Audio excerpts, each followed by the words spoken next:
Yo, tap the screen. Oh, let me turn the volume off on my other phone so you can't hear me. Oh, that was quick. Already 7 people in here. Wow, I already have more people than Scooter did. How about that? We should get to 1,000 pretty quick. I won't make you guys do 5,000.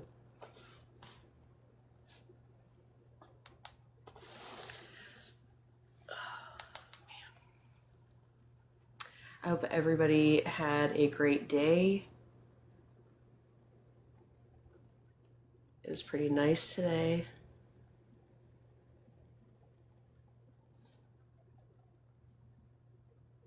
Nope. I'm sorry, Kuroshi.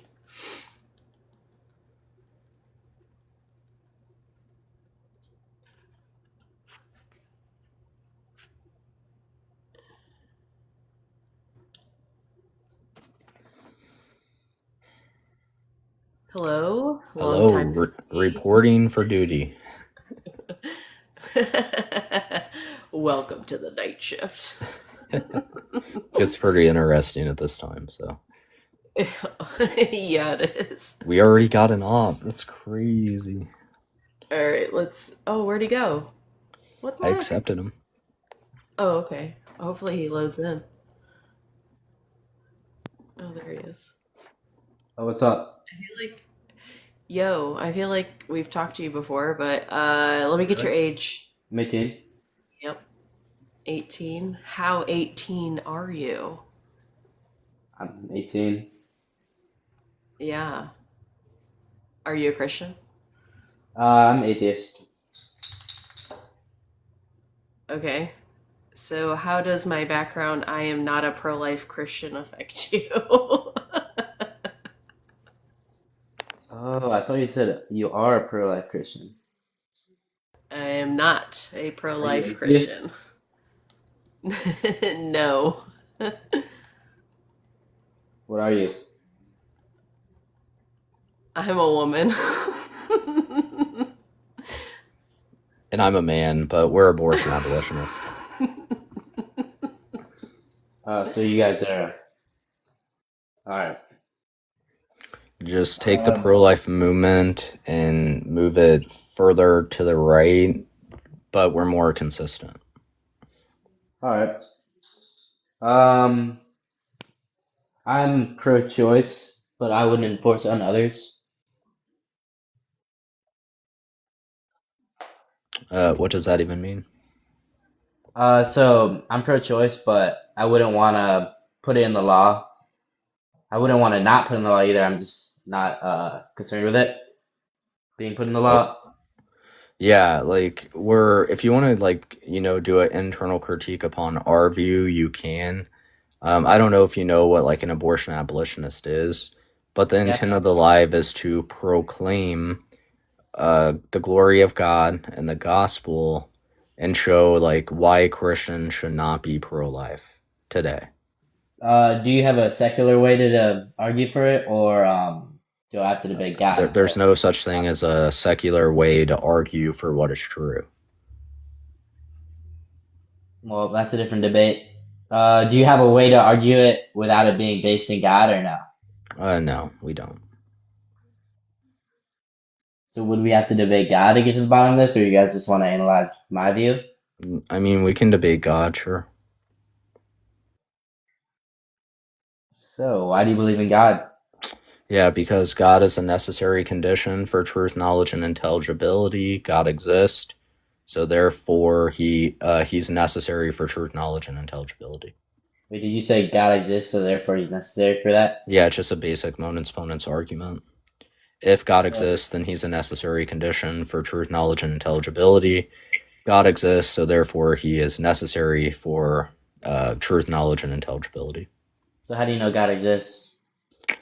We know he exists because of divine and natural revelation, that God is the creator, has willed that within his creation of humans in Genesis 1:27, when humans are made in God's image, that at that point he has given us the ability of higher rationale and he interacts with his kind humans by the divine and special revelation, by his word. Also, through creation, he reveals truth to us as All well. right. So I'm not really interested in scripture. I'm more atheist because of like logical arguments. I gave you a logical argument as a Christian. Really, I thought you just gave me scripture. A modus ponens is a logical argument that follows the inference rule that leads to a Yeah, conclusion. but I asked for one of the bases of your argument. Because one of your bases was God exists, and then you gave me scripture. No, Uh, no, I no. didn't. I just So, gave you an argument based upon necessity. yeah, Jamarius, do you know what a deductive argument is? No, I don't. I don't know how to define it. Okay, so a deductive argument is something that is valid and usually if it's true, right? So if you have some sort of a contention with his argument, like say for instance in the transcendental argument, you say uh, X is a necessary precondition for Y, X is knowledge, Y is God, or no, X is God, Y is knowledge. Knowledge exists, therefore God exists. So if you have contention with the validity of the claim, then you'll have to contend with the validity of premise two, most likely. Yeah, I'm trying to understand the claim right now. Yeah, the Um, claim is God exists, so therefore he's necessary for truth, knowledge, and intelligibility. Yeah. yeah, but then I And asked you, why do you think God exists? And then you gave me scripture, right? well, I said no. You asked me how I know, and I gave you my epistemic claim based upon his divine and natural revelation. But how can Which the that's how all humans gain any kind of like knowledge claim. For it seems like instance, Jamarius, I could give you an example, right? Do you know when my birthday is? no. Okay, if I told you, I'm just gonna give you a random birthday just because of TikTok. My birthday is December 12th. Okay, so if that's true, you now know that my birthday is December 12th. It's really June 28th, but obviously you know because I revealed that to you by word of mouth, like God and His Word when it comes to the Bible. So it seems like you're basing it in scripture. I'm No. confused how that example relates to what we just said. Not not monolithically. So that's one pathway, God's Word, the Bible, but also through natural revelation, like the fact that human life begins at conception, which is fertilization. That's a biblical view as well. So that's proof is God the author who is sovereign over heaven and earth. That proves that his word is backed up by the natural revelation, which is what humans just describe as biology. Yeah, I'm not really understanding what you're saying. Can we go back So to the I got you, Jamarius. So what Scooter is trying to say is like, okay, do you know what an axiom is? First off, I don't know the definition of it. an axiom is just something that is self-evident. So would you say that there are things that are self-evident within this universe?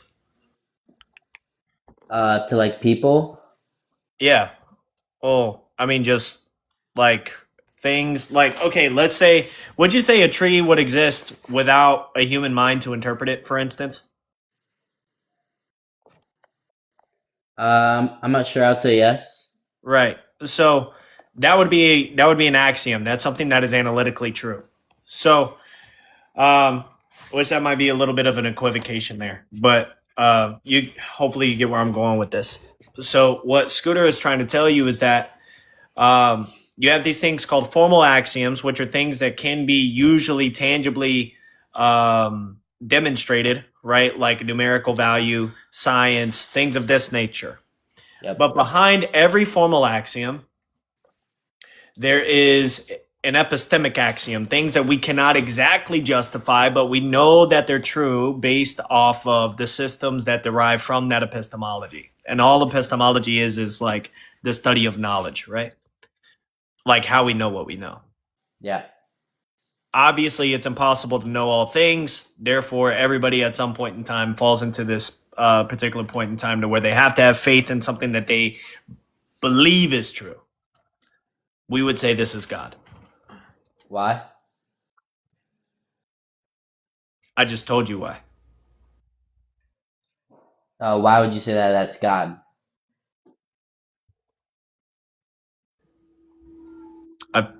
Did I not just like? You You did. locked it out. So the reason we would say that that's God specifically is because when we're talking about the axiomatic foundation of like the metaphysical characterizations of God just as attributes, we're saying that truth, knowledge, and intelligibility are transcendental. Okay, so the origin is outside the scope of the human mind to where we have been revealed these truths by the will of God. So humans within our metaphysical nature, we're fallible. We're not perfect. We can only have certainty about the things that are objective that God reveals to us. But besides that, we would just work under probability or theoretical truths like biology. All of Yeah, that's that kind would of just what we be do, right? yeah, that would just be like theories. Like when you look at any view antithetical to the creationist account of what scripture teaches, you're going to get just different theories based upon probability. For instance, when you look at like old Earth theory, that the Earth is like however billions of years old. That's just a theory, right? We can't be certain that there wasn't a creator that did not create the universe. Okay. Okay. So, in absent of that certainty, okay, we just have a possibility claim that it is possible that the world exists in absent of a creator. Now, this is where faith comes in. Because if the world is however billions of years old, what is going to be the empirical proof that two atoms came together and formulated everything fine-tunedly, like gravity, air, composure, light, and heat that sustains the universe? Well, why do Can you you think give me it's any kind of fine-tuned? rationality to justify the fine-tuning of something like gravity? So why do you think it's fine-tuned? Because in Because there's tuning, a it's fine-tuned. intellectual mind that created the universe in a That already particular implies God. way, which is God. Yeah, so you're already implying God in the first premise. That's like saying if No, God's not real, no, created the this is an universe. extension upon the first argument of like the transcendental argument. Okay, I don't understand that then. Explain the transcendental argument. The transcendental argument is just a presuppositional argument that proves that one, God exists because of the absence of the contrary. So any other worldview, and this is how it's taught by like the Bonson Institute. It's a 10 video series on YouTube. But the reason that it's in absent of the contrary, or the impossibility of the contrary, excuse me, is due to the fact that if there is no creator, there's only three possible ways in which humans can even engage within knowledge. Those are going to be a pragmatic view, a self-verification view, and an empirical view. All of those things are going to be viciously circular foundation. Why? Because you grant yourself the ability and knowledge without actually proving that your mental faculties align with the reality of what is true. So Yeah, but any don't you prop, need to use those methods to I'll prove land the it? plane.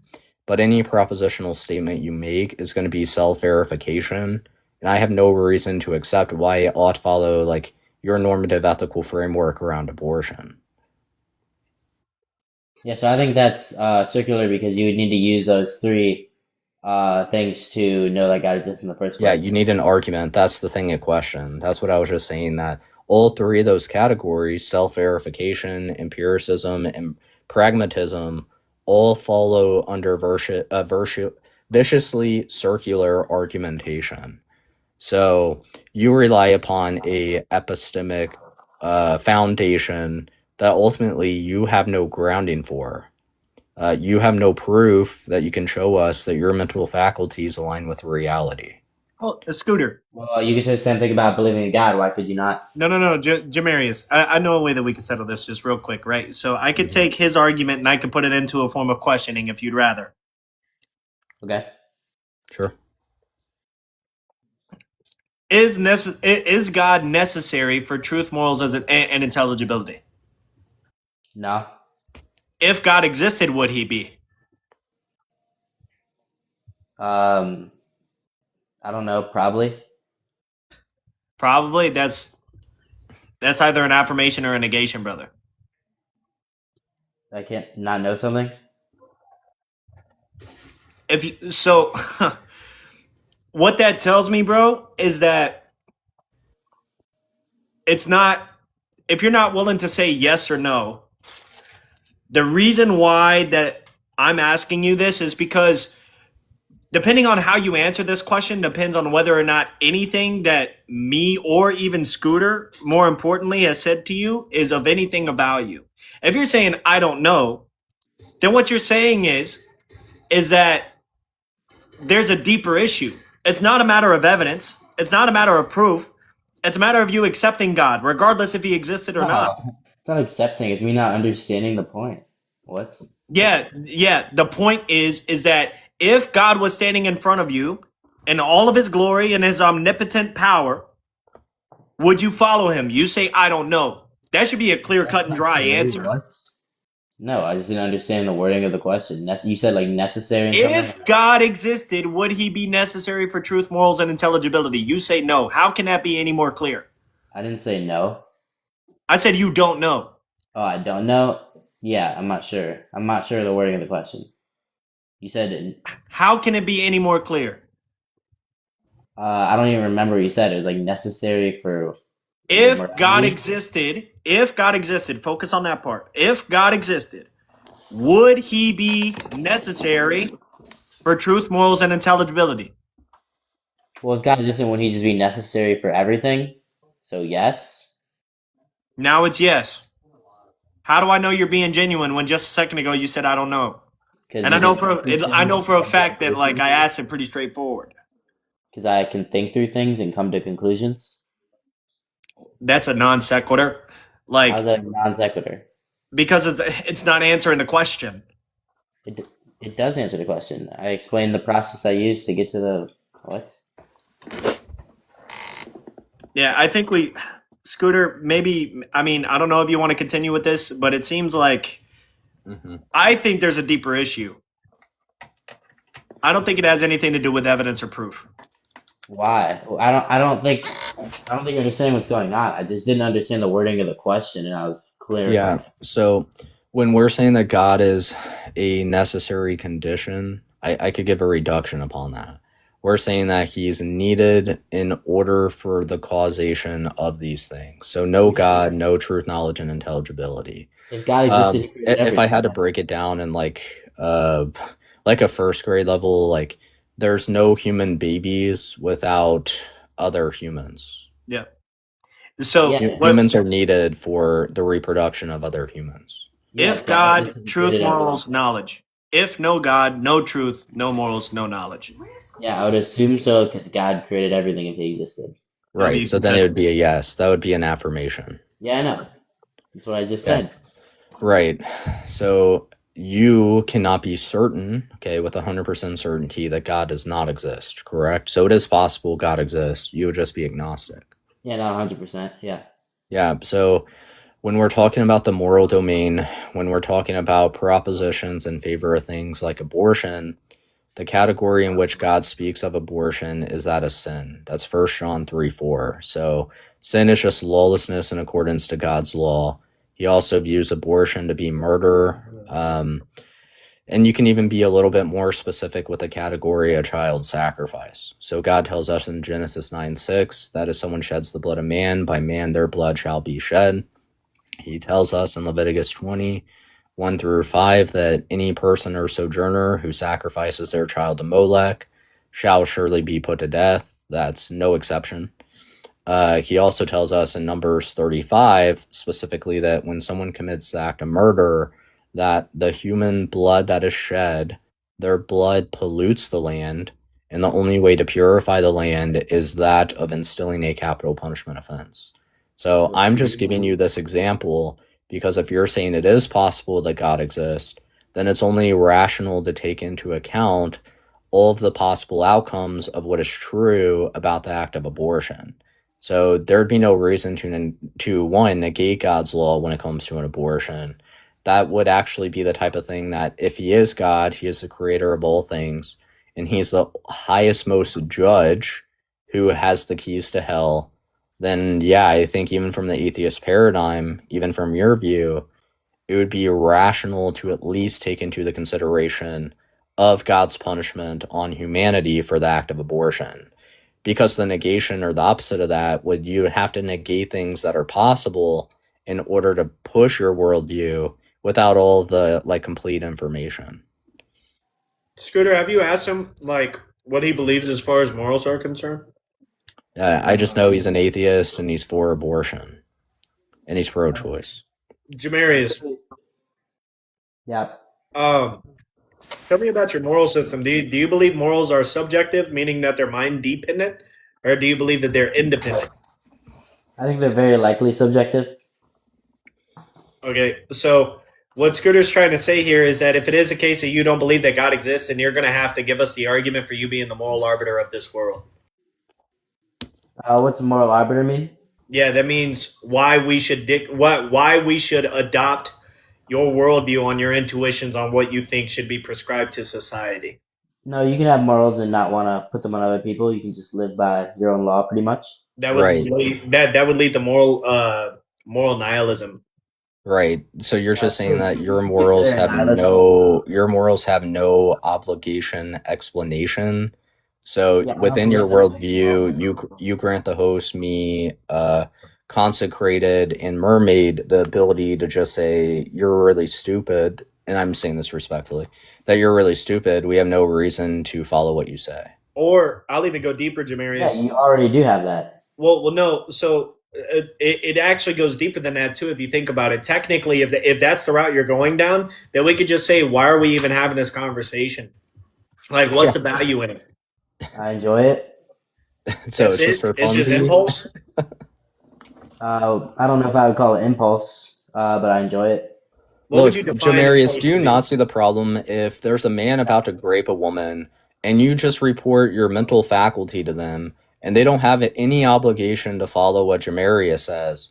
They would have no reason not to grape the woman from your paradigm.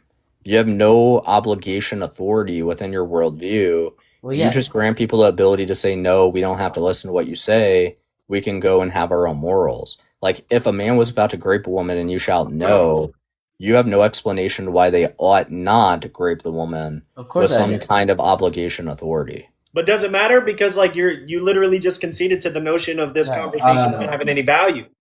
So that's here. Okay, repeat that. I said, doesn't matter. What you just said about yeah, I can have my own odds doesn't matter because what you just said earlier is that these kind of conversations don't matter. So like yeah, sure you could have your aunt, but I like didn't say that. you would just have to sit there and just watch the woman get essayed.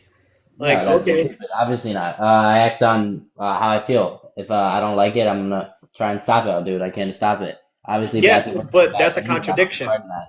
How's it a contradiction? Yeah, because what you're saying is that you wouldn't impose your morals on anybody else. So if somebody came to you and said that they enjoy graping women, just like how you say you enjoy having this conversation, and you claim that that brings some sort of morals or some sort of value, I'm sorry, then you would have to say the same in that particular situation. Anything other than that would be an affirmation, negation, P not P, contradiction, whatever you want to call it. No, so I'm not like gonna impose on morals on them when it comes to law, but when it comes to like things I can impose on morals on them, of course I'm gonna do it. I share widely collected morals. I believe things that are bad that people widely believe are bad. So But of this course I'm gonna this is call the out those question that bad you're missing things. though. Why do you think that you would be correct in that situation in doing such? That's what Scooter's asking you. Well, what do you mean correct? Do you mean objectively or subjectively? I mean, according to your paradigm, I guess subjectively.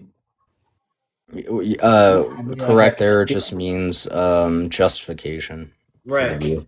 Like what would give you the justification for doing so, knowing that you lead to basically what's called moral relativism? Like why is it the case that this person says that it's okay to essay, you don't think that it is okay to essay, and you don't think that it should be implied in the law or imposed in the law? No, I didn't So say that. I said I'm not interested in imposing my morals into the law. yeah, exactly. So therefore, That means that SA should exist by that standard legally. No, of course not. What's the argument for that? Because so when you say should, do you mean objectively or subjectively? According to your paradigm. Why I don't believe in SA should be in the law? Is that what you're asking? What I'm asking is what would give your claim more value than other people's? Well, I don't believe in a claim's inherently more or less valuable than another person. It's what That's you got. confused. How's that confused? Because you literally just said that you would impose your beliefs on somebody else because you don't find it More morally valuable to me, but if we're speaking inherently, I don't believe in inherent values. Yeah, that's still incoherent. How's it incoherent? Yeah, because you just said that there is no value in you imposing your beliefs on somebody else legally, which is still the same. Like categorically, it's still the same. No. So I have subjective values and there are inherent values, and I believe they don't exist. So I don't think there are any inherent values, but there Subjective are. wait. There's subjective values and there's inherent values. What's the categorical distinction in between those two? I said I don't believe there are inherent values. You don't believe there are inherent values. Okay, then everything you're about to say is incoherent. Give me the argument on why it is a case we should take your moral system over somebody else's. I didn't say you should take my moral system. Then everything you're about to say is incoherent. How? Yeah, because there's no obligation authority. Like again, we could just say like I'm not we saying I have don't an care. obligation or authority over you. You're starting to say I'm illogical, and I disagree with that. No, dude, if you were a dictator of a country that was just formed and there was not a single law in place, would you make raping children illegal to where if they commit that act from your paradigm, the just consequence is going to be prison, even if they don't consent to going to prison? Would you Yeah, I instill would that make law? it illegal. I live in a country where I don't have to do that, so I And wouldn't. you would say your morals have more value than other people's. To me, of course, but not objectively. Of course not. Yeah, but here's the thing. You also have another contradiction based off of the hypothetical that Scooter gave you, because you would impose your morals into law. No, I was speaking in the society that I'm in. I just clarified that. But yeah, that's still hypothetically true. Like, what? No, you're confusing. You're being Wait, Yeah. Jamarius, dude, do you vote? no. You don't vote. Yeah, I do not want to vote. Okay. That's for different reasons, though. Alrighty. Well, man, I just think you need to think more about like the foundation of your beliefs because you have like nothing to stand on. I think you guys are understanding what I'm saying. I'm trying to make it. I can No. repeat back everything you stated. Yeah. Okay. It's very easy to recapitulate the things that you're saying. You're pointing out contradictions that don't exist. It's clearly you don't understand what I'm saying. When So you now make so it, now when you're you pointing to semantic affirm, nihilism, like, look, a contradiction is just a Yeah. proposition. A contradiction is just a proposition, the negation of the proposition. So when you make statements, I don't want to enforce my morals upon other people, and then when a hypothetical is proposed to you Speaking in my about society- where you have a, regardless of the society, the claim still pushes through. No. You said I don't want to force my morals upon any other human, any other person. Society? Or no? Why no. would that matter? Wait, so No, that's too like no. I didn't say I don't want to enforce my morals on any other person. I said I don't want to enforce my morals in the law. 'Cause but if You you were a understand that's the dictator, same you would thing. make rape illegal? How do you not If see I this was as a dictator- contradiction? If I was a dictator, that's not in the law. There is no law at that point. bro, is that or is Different, look, like whether it system. be wait, whether it be legal, whether it be through enforcement arm or whatever, military actions. Explain to me how in one case it's forcing and in one case it's not. Here, you guys need to forget that I said I don't want to enforce my morals on others because you're getting so confused. Why would we forget that? Because you're getting so confused by it. I'm speaking in like. No, this- it's not I was confused, thinking about brother. abortion The and person that's everything. confused is you. No, you're completely okay. Here, ask the question again. You're saying that you wouldn't impose your morals in the legal system. Explain to me how it is the case that you would impose your morals on somebody else who is graping somebody, but you wouldn't impose it into the legal system, and give me the categorical distinction.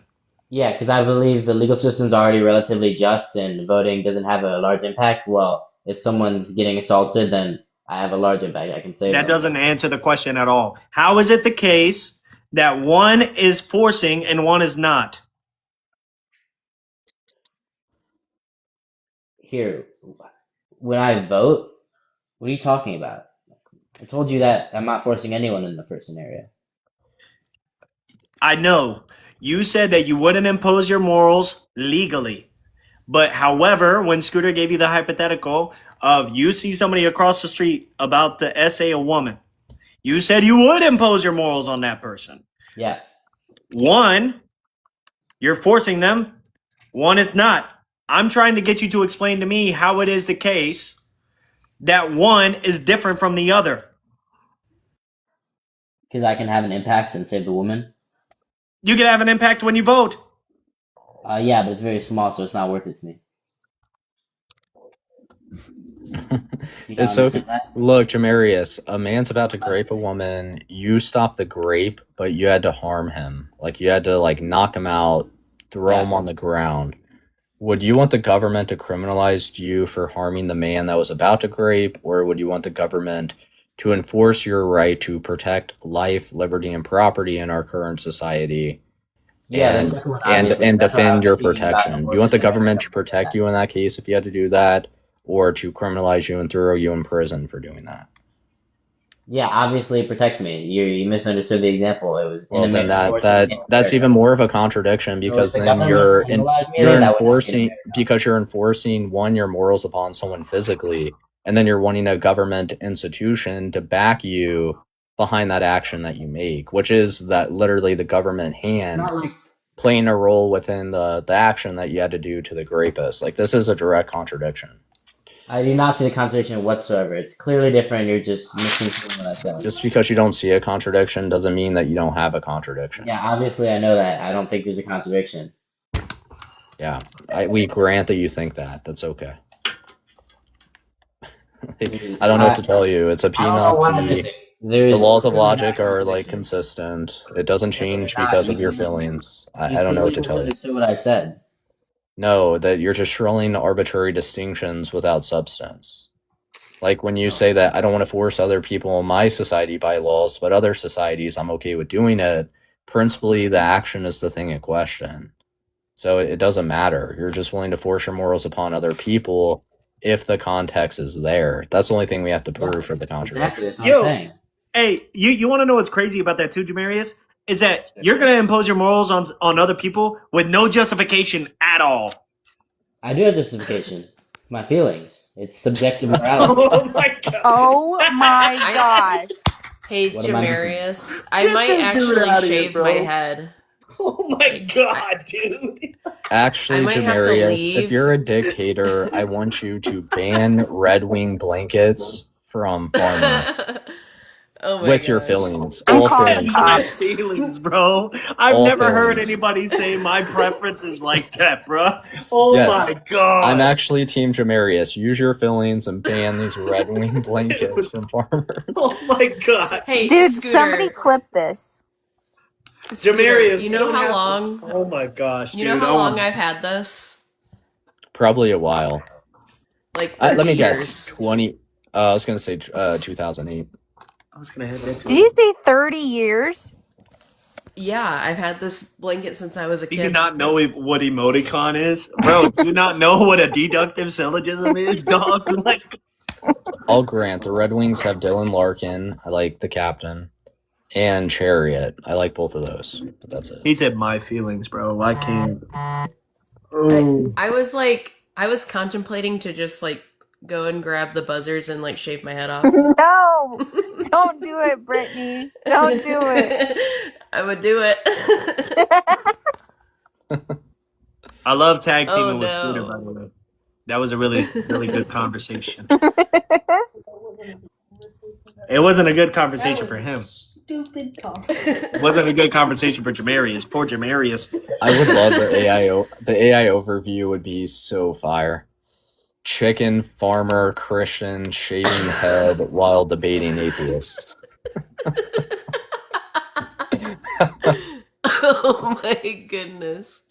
That would be so clip worthy. I would have to save that forever.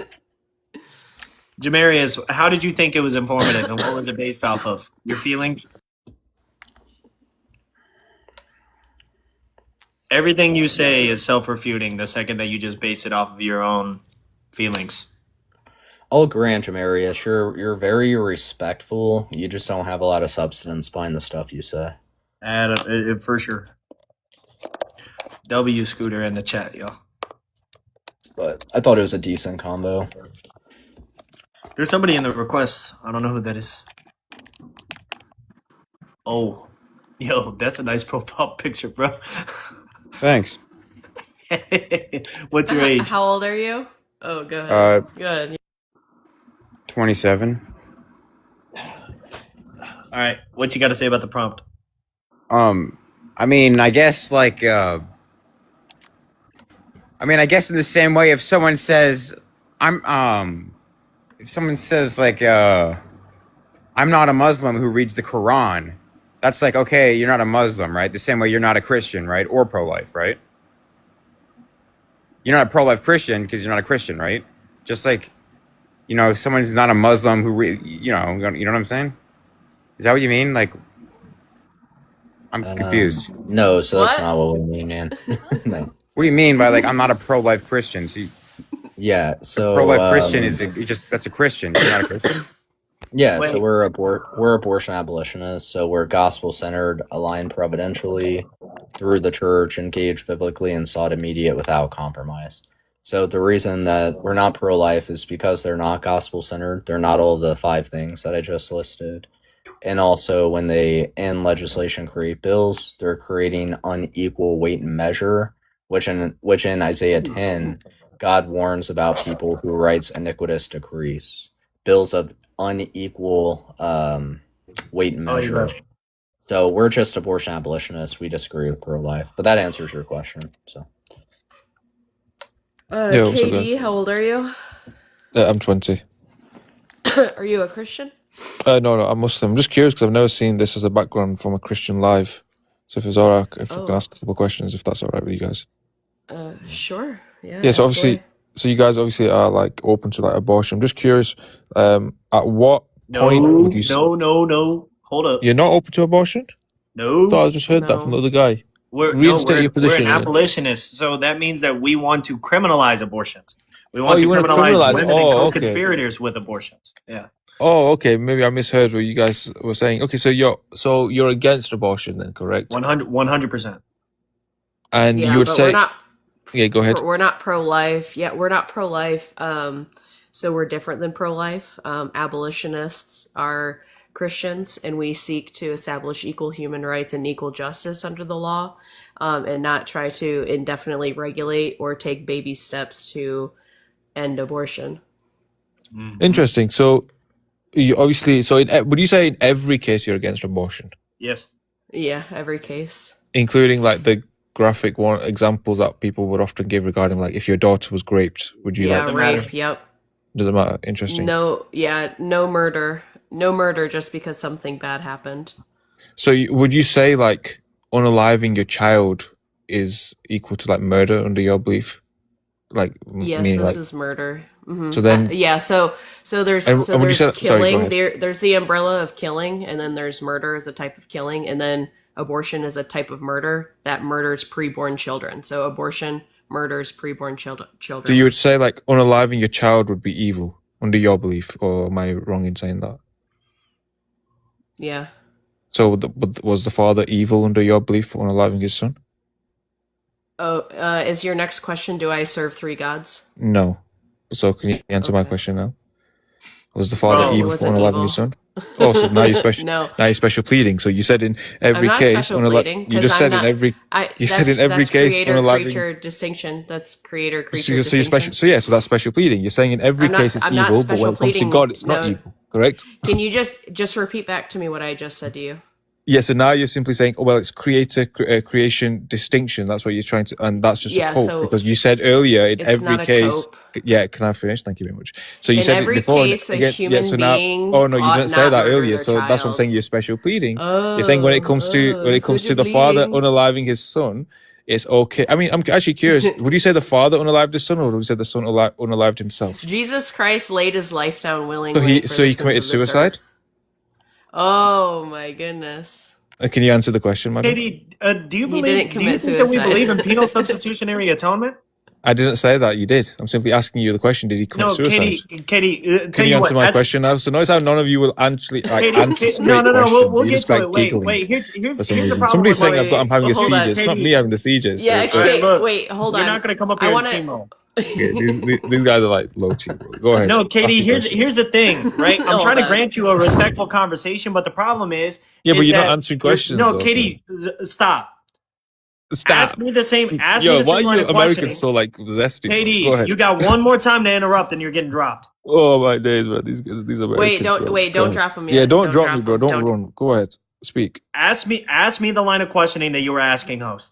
Yeah, so the host said that the son laid his own life down, right? So I Yep. simply asked, so did he commit suicide? Yes or no? You could lay your own life down and not commit suicide. What? So if I lay down, Bro, soldiers do that all the time for our country. If I You one understand second, this, right? sir, 1 second. If I lay down on the train tracks, knowing a train is about to run me over, did I commit suicide? Yes or no? Did I commit suicide? Yes or no? So that's going to be a dodge. That's dodge number one. Let's try again.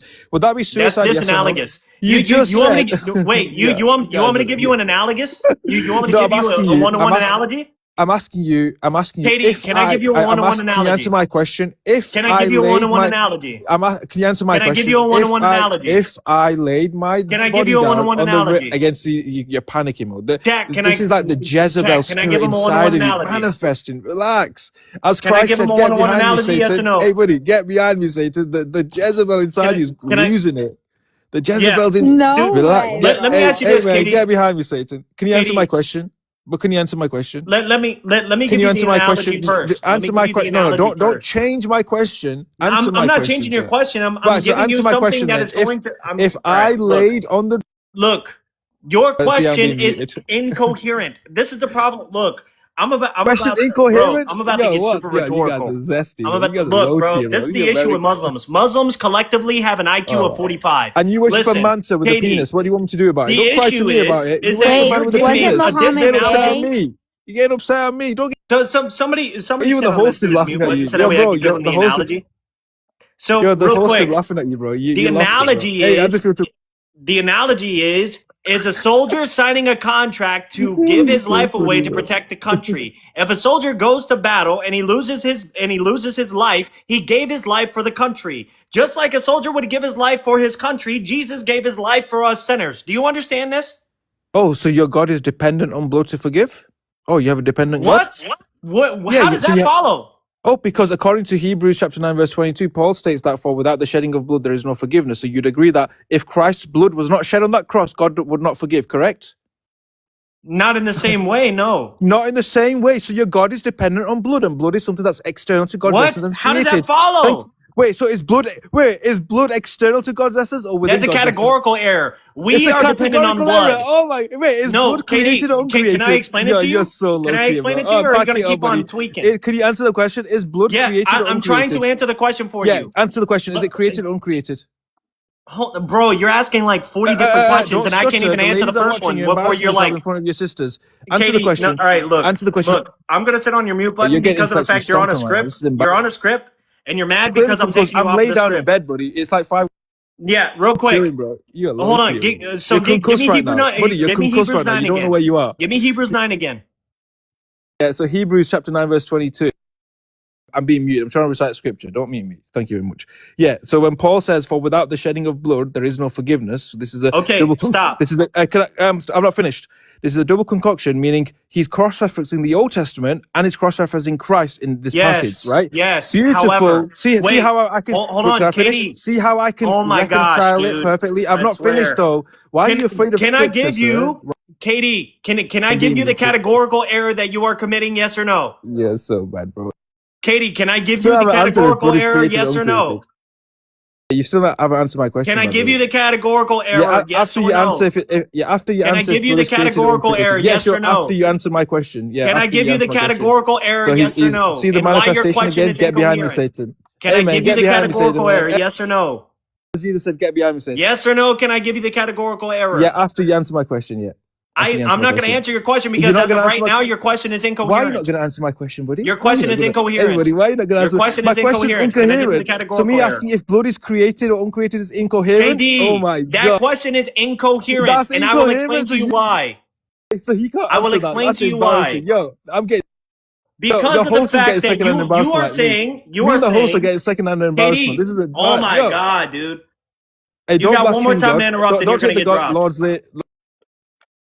Okay, so while he is in section 8, I will give him the categorical error, and then if KD wants to come back up, he can request back up. KD, the reason why you Muslims have a combined IQ of 45 is because of the fact that you commit wholly categorical errors. And just like what Chicken said, you get your script off of Reddit posts, and you sit there and you come up with these arguments and these questions and try to sit there and make questions like, how many gods died on the cross? Is God created or uncreated? Stupid questions like these. The reason why you have created a categorical error is because you presuppose that God is dependent on blood, when Paul is talking about in Hebrews 9 that the dependence is on us sinners. It's not dependent on God. It's dependent on us.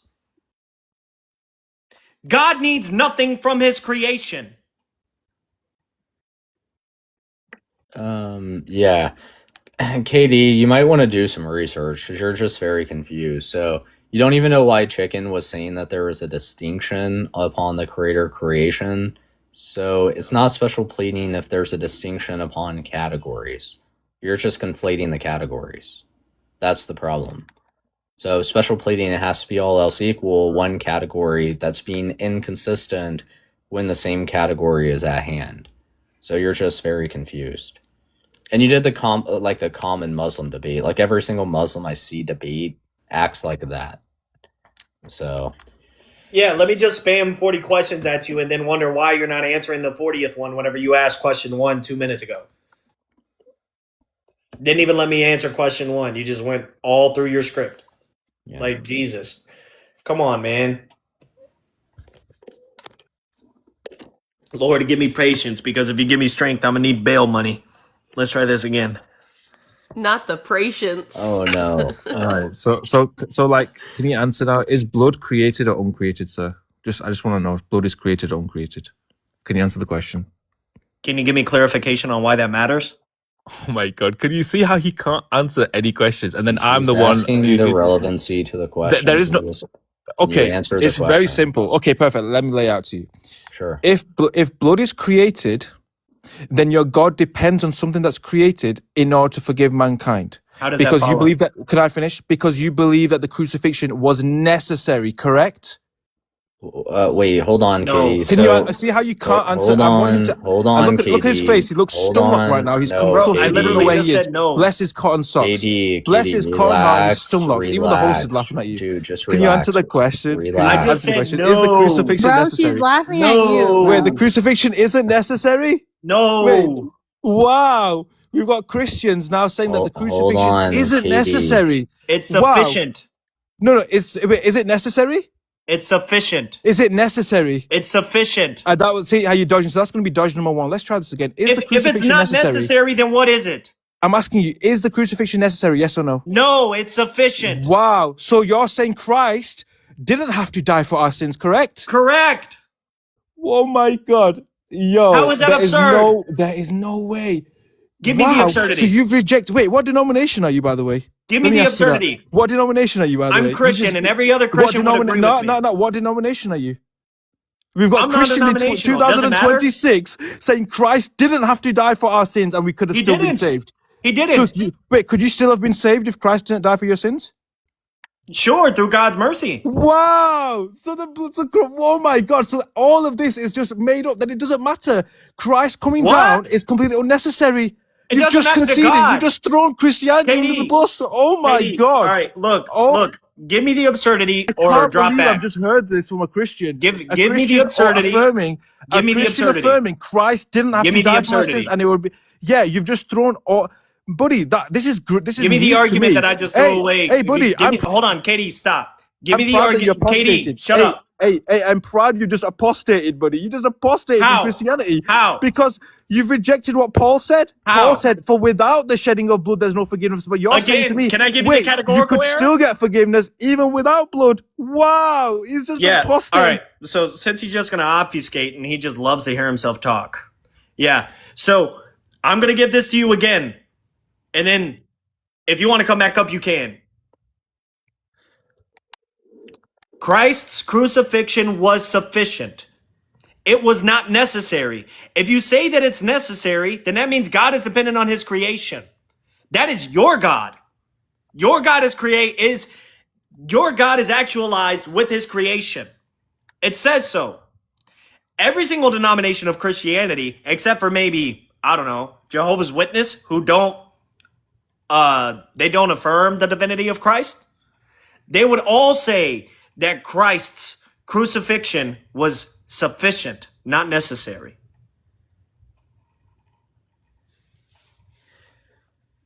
If you say it's necessary, then yes, he is dependent on us.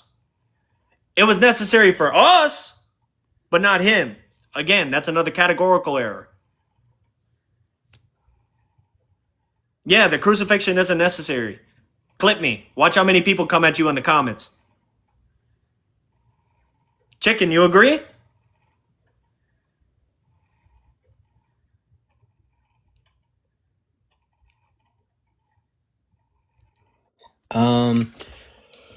Yeah, I think we could cash that out because that was a little bit contentious. So from at least my like Lutheran teaching, how we take this is that when it comes to what is necessary is that Jesus Christ dying on the cross, the atonement was necessary. Right. But what I'm saying is that he's saying that it was necessary for God to do that for us.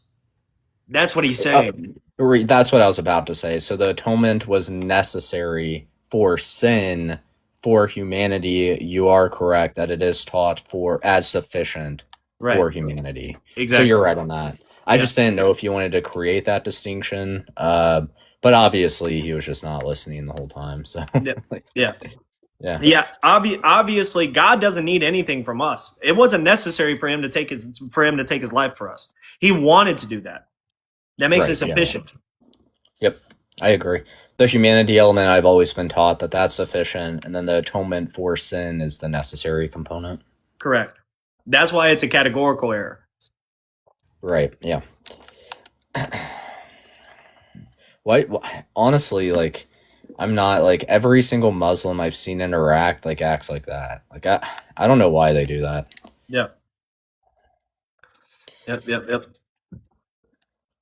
Bro, if I ever say anything that could be possibly contentious or anything like that, let me know. Like, let's talk about it, bro. Like, no, I thought it was just a minor thing, and obviously you would agree with that. So yeah, obviously trying to get even a point out to that dude was annoying. Dude, it's like that with every Muslim. I swear, dude. Like, I shouldn't swear, but. Mermaid, how are you tonight? I am well. What are you doing? I went to the gym and I got home. I was so mad at you, Scooter. I was like, please be live still, please. And I got home and it said live in it. I was like, bro, what do you do? You know? And so then I was like, okay, you're here, so I'm good. Well, you're actually the reason I ended, because abolitionist, with the exception of Chicken, Allie, maybe Sarah, was not there. So since I didn't get the support needed, like yourself, I just ended. And whatever, dude. So no, I literally. This is your fault, Mermaid. I was trying, bro. I had to get my workout in tonight. I had to. So, you know. And then you're only live for like 5 minutes every time you're live. So self-workout over supporting a brother. No, I'm just kidding. Dude, I gave you a heart me. Shut up. For real, no, that's awesome. Are you still under a tornado watch? It was on till 11, but we had it was from 10 p.m. till 11, but I haven't seen anything outside. Dude, it's raining like crazy right here, right where I'm at. Yeah, I think where I'm at, it's like headed towards the Springfield area, which I think that's where kind of you're at. Shut up, dude. What are you I'm just doing? kidding. But yeah, it looked like it was just like northeast or Okay. northwest from where I'm at, so it's all headed that way. Yeah. So. Yeah, we're getting it right now. So, well, great guys. Scooter doxed me. It's over now. So, bro, you've said this publicly. Relax. I'm kidding. Your life is over. I know, bro. Look, when I was a new abolitionist, my name, okay, when I went to Kanoa's church, it's very popular and hot on TikTok. So Kanoa threatened if I didn't become a Calvinist, he was going to dox me. Oh. That's funny. But obviously it was a joke. So yeah. You can make a pretty penny by doxing me on TikTok. Did I bet? So one rose, and I'll dox him. Chicken has like all the digits. So he has the apartment number, building number and everything. Dang. One rose, that's it. No, I'm kidding. You hear that link? You hear that link? Oh my god. That's great. Y'all know good and well that line of questioning was very much the same line of questioning that Chicken was calling him out.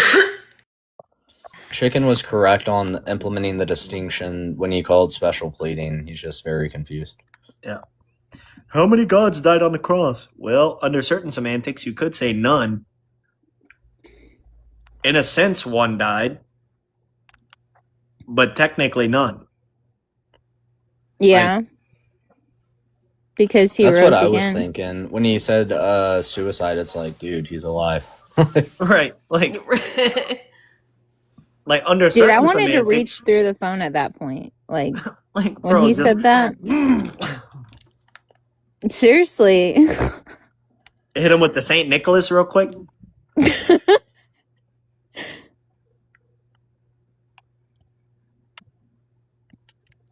Yeah, that was Sarah. Every single time I debate a Muslim, I just want to get so rhetorical, but then I feel like I'm sinning whenever I give them my syllogisms. And so I just try not to. But it's like, bro, I'll have to give you all the syllogisms whenever we're in chat off panel because they're pretty bad. I'm going to ask a question to Mermaid, and I feel like a lot of people is going to judge her. Oh, So, great. Mermaid, if you had two options, you could either watch playoff hockey tomorrow or the UFC. Which one are you UFC. picking? UFC? UFC. Yep, immediately. Dang. Okay. Wait, who's fighting tomorrow? Sarah would be good at that. I briefly looked at it. It wasn't anyone like Holloway or Volkanovski or anyone like that. I'd watch it. I don't care. Oh wait, so I got to tell Croce something. Croce, I talked to Zion and I gave him the PNG today. Bro, dude. And you know what he said to me? He said that wouldn't be considered genocide because hate would have to be involved. I'm like, what are you talking about? That's what he said. Yeah, that's not true. I know. And I was trying to argue with him about it and he was crashing out. Let me ask you this. Did he tell you that he knew that hypothetical? Yeah, he tried to stop me from giving it a couple times. That's because of the fact that Fortress gave it to him twice, I've given it to him twice, and now you've given it to him. And he's never answered it ever. Yeah, it was pretty bad. Wait, who? Zion. That sounds familiar. Yeah. Some fruity guy. Anyway, wait, I'm not muted.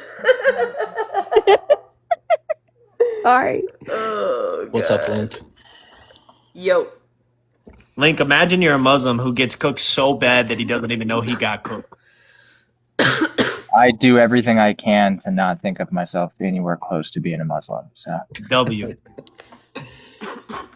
Yeah, I don't blame you. Yeah. Yeah, guys, the proposition is the death penalty is impermissible. Does anyone care to cure and critique the ARG?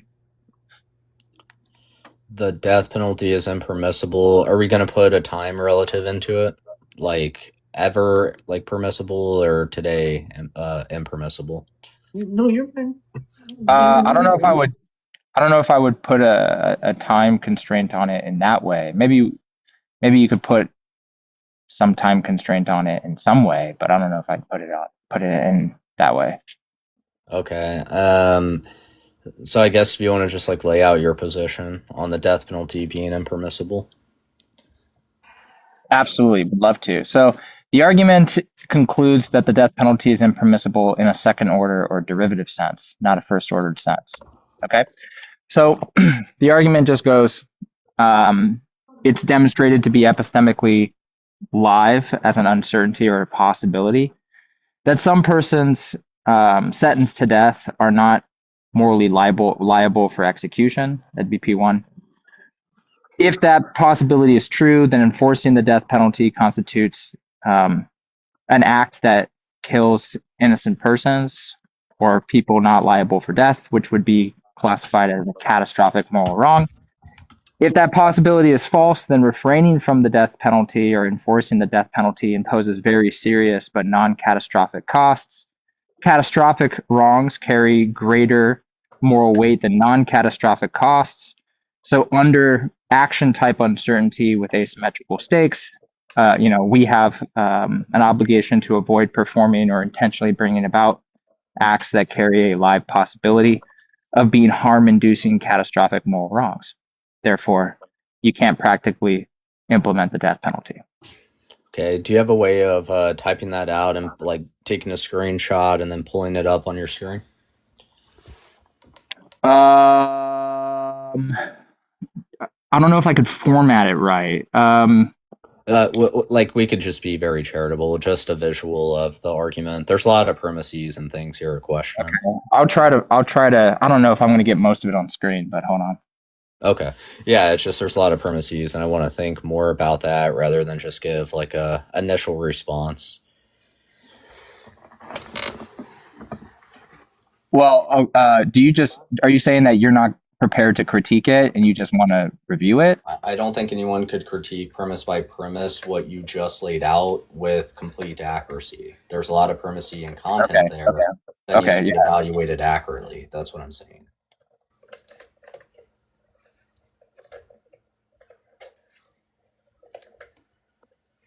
Guys, I got home from work an hour ago.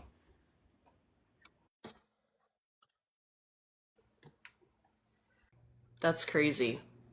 Yeah. 11:30? Mm-hmm. Do you mind giving a general account like what you do at work? I'm a pool technician. Oh. He's a pool boy. That is hilarious.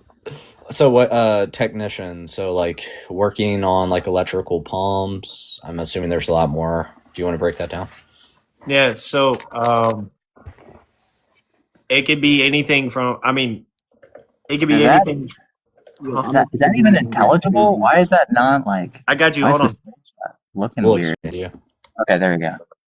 Oh, it's still kinda cut off. Yeah, it's five premises. I don't know if I'm gonna be able to like get it all in view here. If you can within the screenshot, like with your fingers, like make it smaller and then screenshot again, usually that could help. All right, stand by. Or you can get your iPad.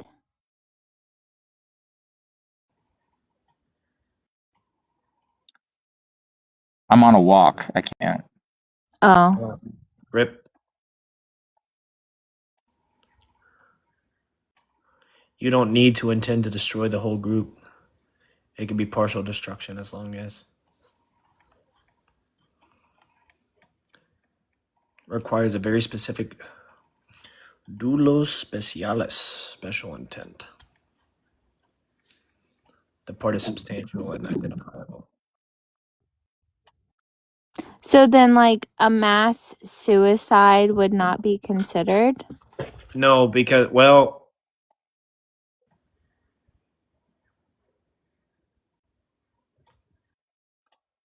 no. I mean, it could be.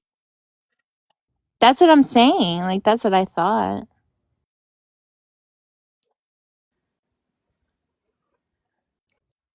But what do you think about the Jim Jones thing, Kroshi? Give the hypo. You know how like Jim Jones had them drink the Kool-Aid and they all died from it because they thought they were gonna go to heaven, right? Oh yeah.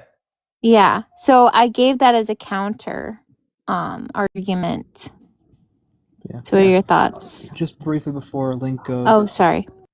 And also before I go, to answer your question, yes. Technically speaking, if you induce a group of people to commit self-unalivement, that can be a form of G-side, if it's done with the right intentions, because out of the five acts that can be done to cause genocide, if there's the right intent, one of them is causing severe bodily or mental harm to the group.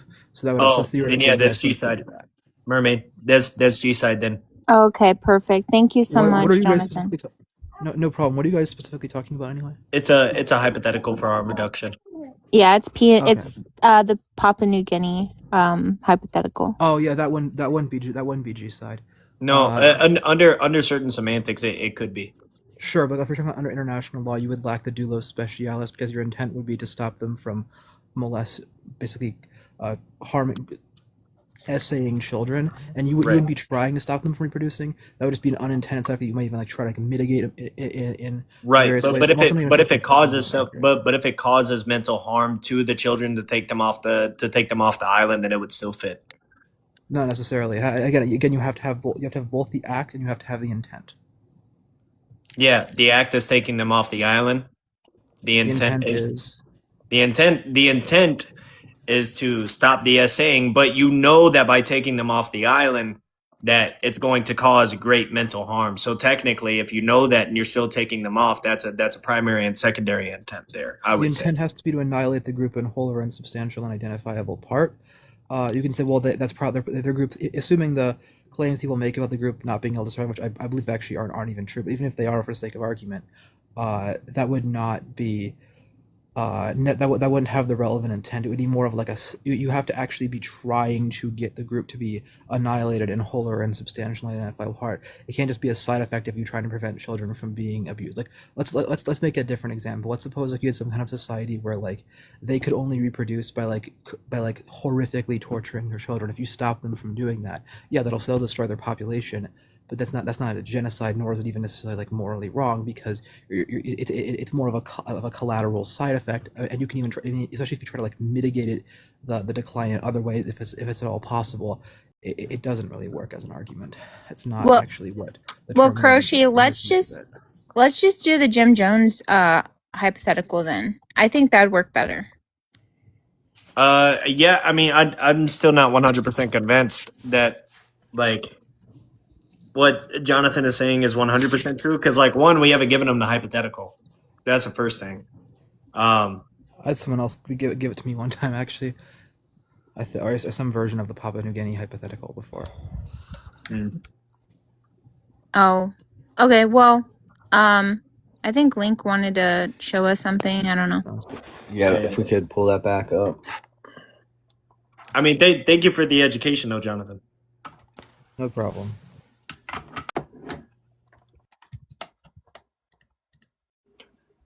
Yeah, so just tell me which premise you reject. Let's see. It is a demonstrated live epistemic possibility that some persons sentenced to death are innocent or otherwise not morally liable to execution. If you're just stating that within God's law, within the death penalty, that the accuser throws the first stone and they're stoned to death after multiple witnesses has testified, that the witnesses could be wrong, and then the death penalty, the accuser actually didn't commit the crime, well, under premise 1's God's law would say that the false testimony would constitute also the death penalty for the false, when they falsely testified. So yeah, there's already a biblical response to premise 1 that I would have some contentions with. No, it's not. P1's not saying that there's no consequence to being a false witness. P1's just saying that it's a live epistemic possibility that innocent people are killed by virtue of the death penalty. Yeah, God's law already accounts for this, is what I'm saying.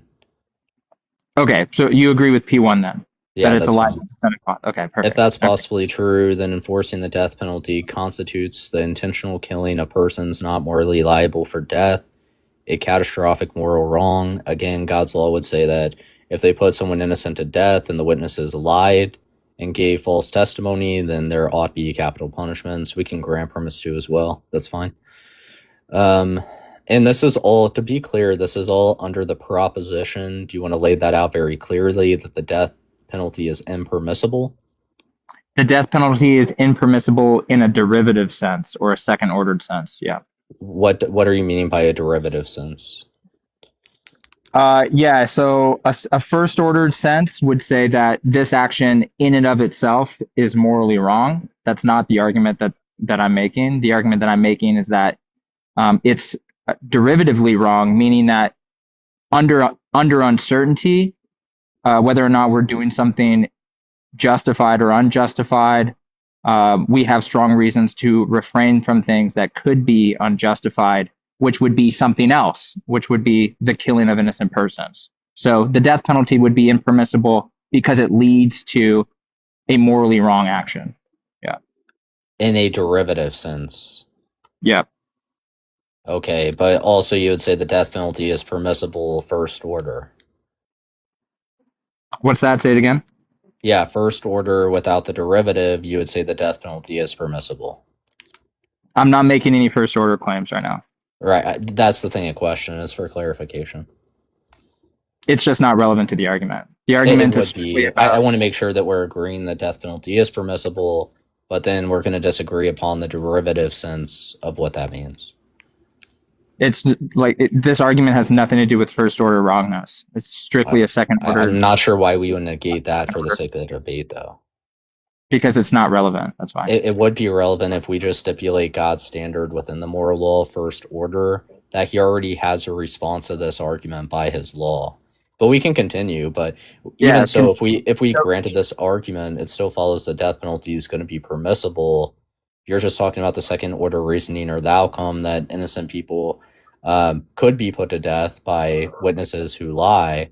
But again, this is also biblical because they would get capital punishment as well. So this, it doesn't negate like the death penalty being impermissible first order. I'm not even sure why the second order would be relevant when the first order is granted by God's law. Because it concludes that we can't implement the death penalty. Yeah, that doesn't follow. That's what I'm saying. That's this argument. The argument concludes that we can't implement the death penalty. No, this actually wouldn't follow from this argument at all. Well, why don't you finish the argument? Because we're on premise 3. So I've read it all, but we'll read it out loud. That's fine, but it doesn't follow from this argument. Okay, where does the inference rule fail to lead to the conclusion? I'm talking about the soundness of the argument, not necessarily the validity. I think even so, from what I initially read, I can grant this entire argument, and God's law would still be true, that death penalty permissible if there's an innocent person who they did capital punishment to. Well, there's a prescriptor there as well that they ought be put to death. So I think what I initially read, if I granted this entire argument on the validity, the soundness is not going to support the proposition in the slightest.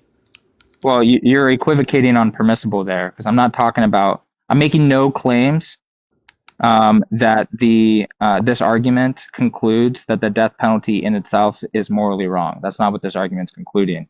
And if you're saying that the premises don't follow to the conclusion, that would be an objection of its validity. Okay, well, so that's a little bit conflating to what you said, because you said that this argument shows that the death penalty is impermissible. In a second order degree, yeah. Why should I care about the second order decree? Yeah, because I don't understand. It's unimplementable.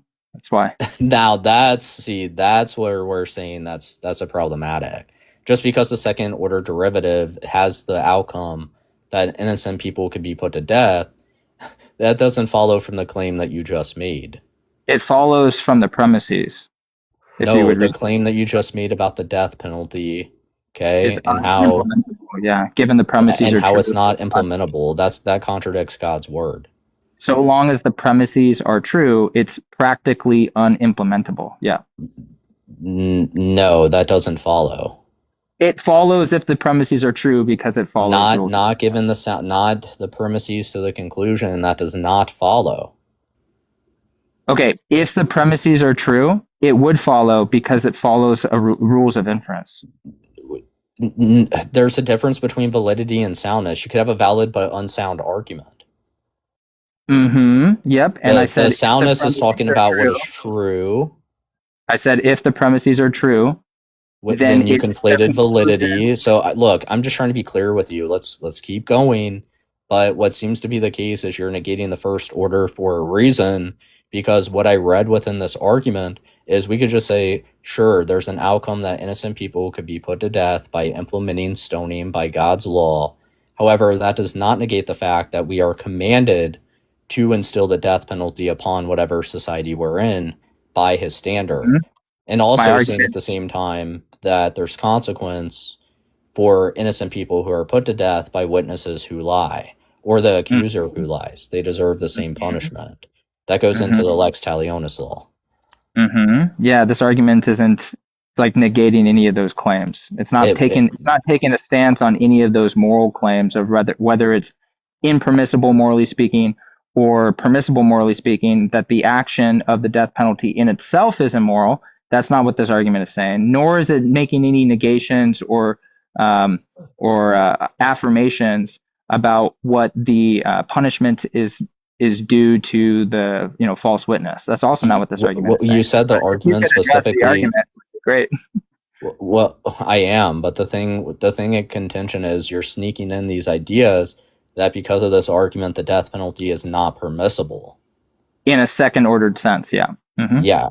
Okay. So I'm not sure why we take into consideration the second order sense when the Bible teaches the death penalty. That's the thing in question. Yeah, because if it's the case that you're taking actions in which you're killing innocent people, then you're practically impermissed in putting listen to what I'm saying. If the second order listen to what I'm saying. If the death penalty is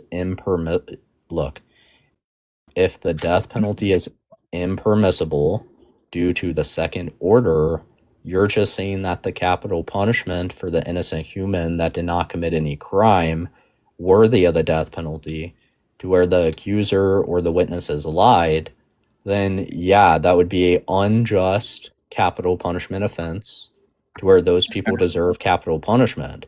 So when you just say that death penalty impermissible in a second order sense, we can grant that because God says that if there's false witness or if there's a false accuser, then they deserve capital punishment as well under lex talionis. This doesn't address anything of substance. This is actually our view. You're just telling us it's bad to unalive innocent people by having lying witnesses. No, that's not what I'm saying. Yeah, I can grant the second order because that's God's law. That's fine. Wait, you grant this argument? If I granted it, it has nothing to do with the death penalty being permissible in society today. Yeah, you're just talking about unaliving unjustly with capital punishment. Look, you're equivocating. I already told you this. You're equivocating on first and second order impermissibility. Okay? No, I'm not. We're going by the second order, which you laid out. No, you're equivocating. The argument is not concluding that abortions, I talk about abortion too much, that the death penalty is in itself morally wrong or morally just. That's not I already said this. I'm not equivocating. Yeah, I said this. You just equivocated. So no, I'm going to restate I did not equivocate. What I said was we are not talking about I'm going to say it very clear because this is where you and people who typically I debate like yourself conflate what I say and then start making accusations against me. So I'm going to be uber clear. I know that you are not saying under the first order that the death penalty is impermissible. What you are making an argument for is in the second order sense, to where there's a capital punishment offense and the person who got capital punishment was put to death unjustly. They were an innocent human who did not violate any crime. Now, the reason that even if we grant the second order reasoning, It's just it's God's law and what he would say. Like, sure, we can agree that it is permissible in the first order, and then in the second order, if it's done unjustly, then there's going to be consequences. That's not what second order permissibility even means here. I already explained the second order, you said it's impermissible second order, and then the argument here demonstrates that. I'll clarify what second order impermissibility here means. I don't need a clarification. You do, because you're saying first order impermissibility twice in different ways. No, I said first order is permissible. Second order reasoning, by your view, is impermissible. Yeah, but you're not understanding what I mean by second order. I'm telling you is God has consequences for this, like for the second order that you're bringing up already. So that's not what I mean by second order. That's not what I mean. You're not understanding what I mean. You said under the second order, this is an argument to show that the death penalty is impermissible. And you're not understanding what I mean by second order or derivative impermissibility. Yeah. You really don't have to get into the semantics here. You're not even responding to the substance. I am responding because you're equivocating and you're not understanding the distinction I'm making. There's no equivocation. Just watch. You're going to say exactly what I said. Go ahead. Okay, when we're uncertain about the correct first order application, we have precaution principles that we need to invoke. Okay, so the question is not, should we follow God's law? The question is not, is the death penalty in and of itself morally wrong? Those are not what's in dispute. What's in dispute is what should we do when we might be mistaken about what I said this as well. About what we should. It has nothing to do with the false witness.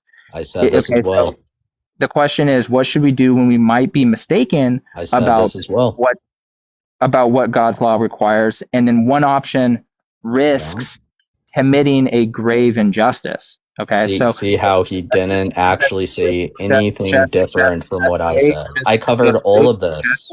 Just wait. I covered all of this. Just wait. Dude, okay. I covered this. Pay attention. Lock in. Just wait. Why does he do this every time? I covered all of this, Link. Bro. Can I get a moderator? Kuroshi? I covered this, though, respectfully. I covered all of this, Link. Okay. Can I get a moderator so I can respond? I let you ramble. Can I get a moderator, Kuroshi? No. You obviously, you're just restating what I said. Can I get a moderator, please, so I can finish? Yeah, sorry, I stepped away. Yeah, let's just go.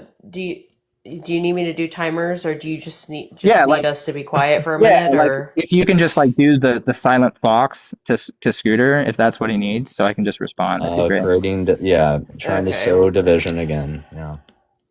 All I'm saying is all I'm saying is I've said. Oh my god! All I'm saying is I said all of this.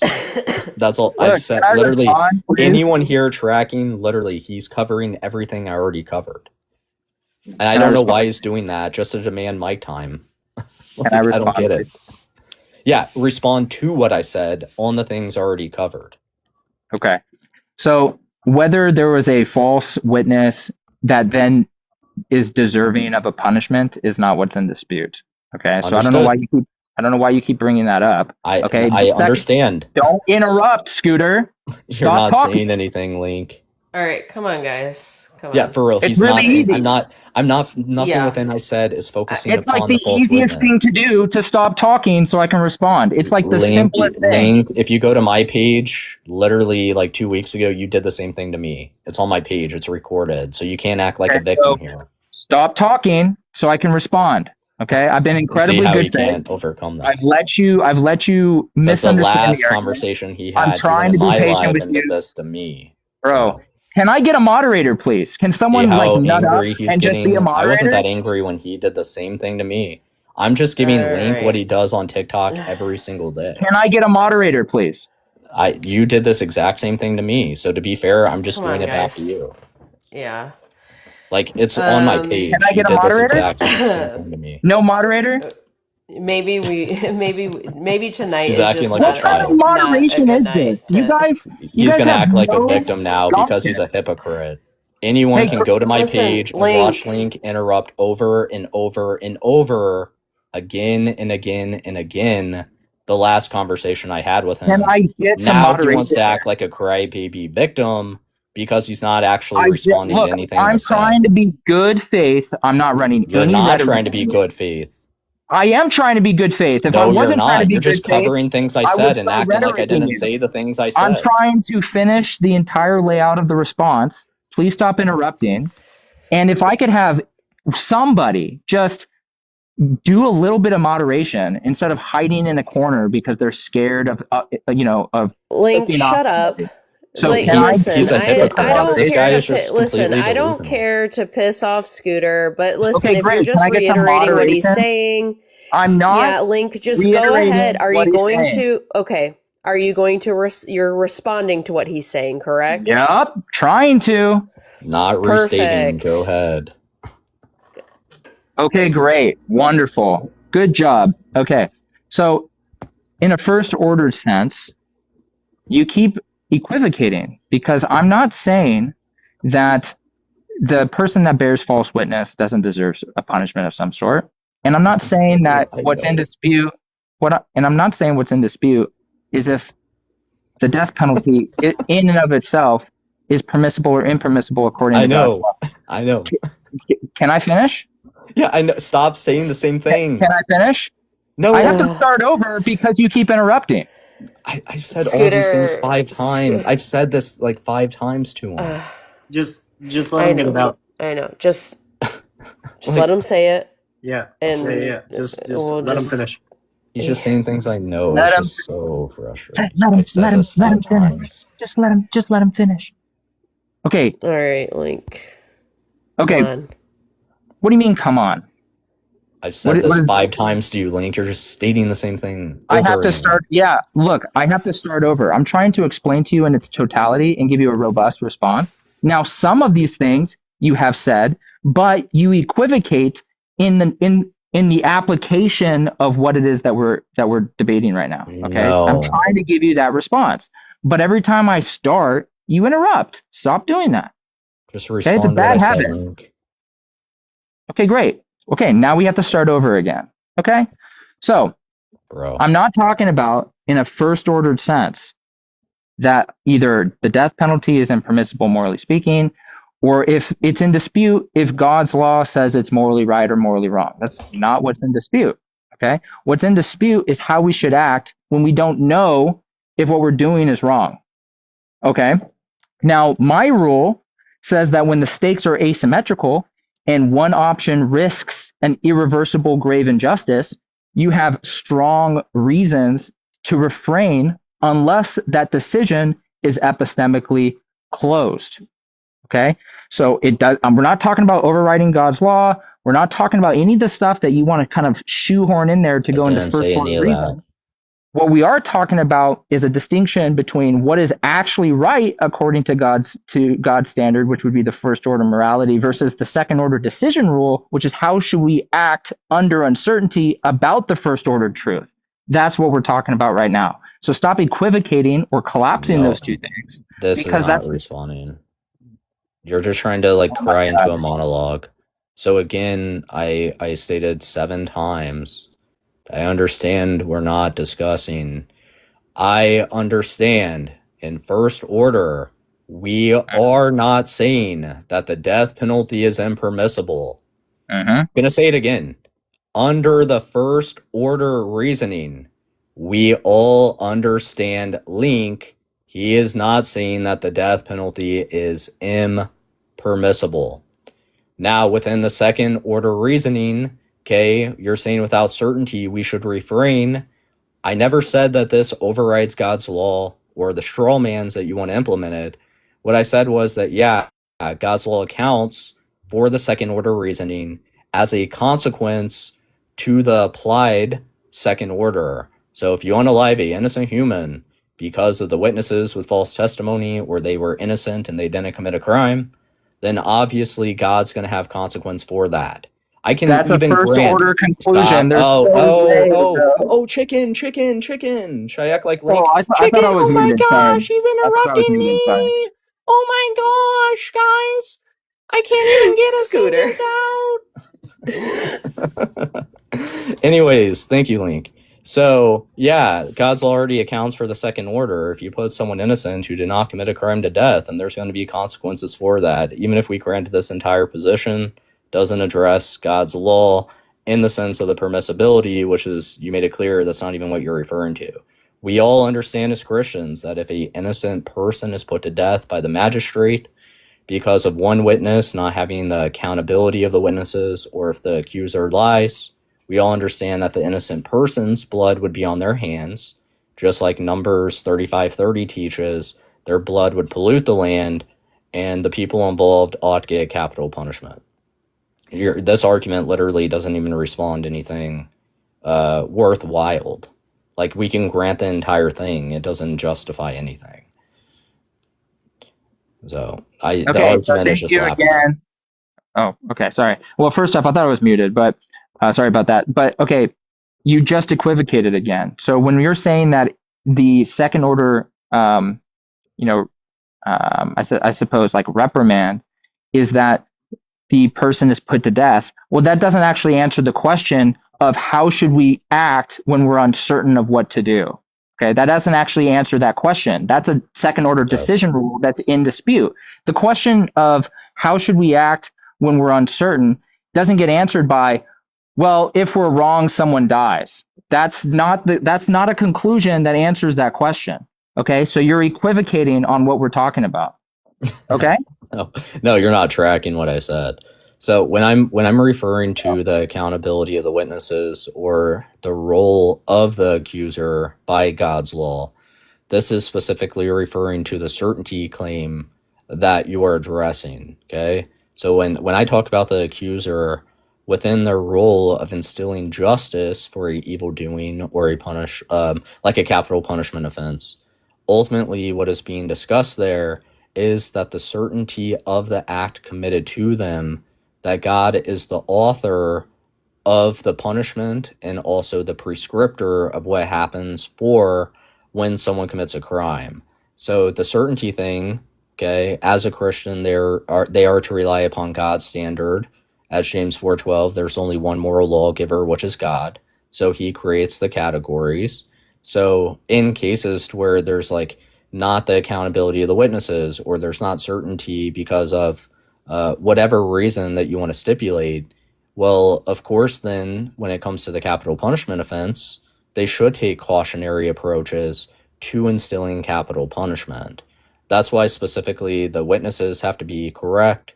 The accuser has to come with factual information to the magistrate, and then this goes before the magistrate to where they implement that crime. But if you're just saying that you should be cautious when implementing the death penalty, because when it comes to the applied, you're going to have innocent humans who did not commit a crime be unalive, then yeah, we can all agree that if you're uncertain about like a propositional statement or a claim you're making against the perpetrator, then we should be very careful implementing the death penalty. That's actually accounted for in the abolitionist view as well, because today we would say the death penalty is unjust, and we have to be careful instilling God's law completely and accurately because of things like Deuteronomy 4:2, to where we are not to add or subtract from God's law. So the certainty and uncertainty thing, we just rely upon what God says as he creates the categories. And if you're just saying that, yeah, refrain in uncertain cases and be careful when instilling the death penalty, yeah, that's not going to be a contention. That's why this argument is very laughable. And no one's conflating. You're just not really responding to what's being said. You could just ask clarifying questions rather than making claims like I'm conflating, just like you have when I said the same thing 5 times to you that you demanded just to restate back in the live. So no one's conflating. You just don't understand the categories biblically. And that's on you. And you should read the Bible. Okay, none of that is actually addressed in the argument. I'll explain why. So whether we punish the false witness, by the way, that already presupposes that the only way for an innocent person to be put to death under the old law is through someone who purposefully lied. That's obviously not true.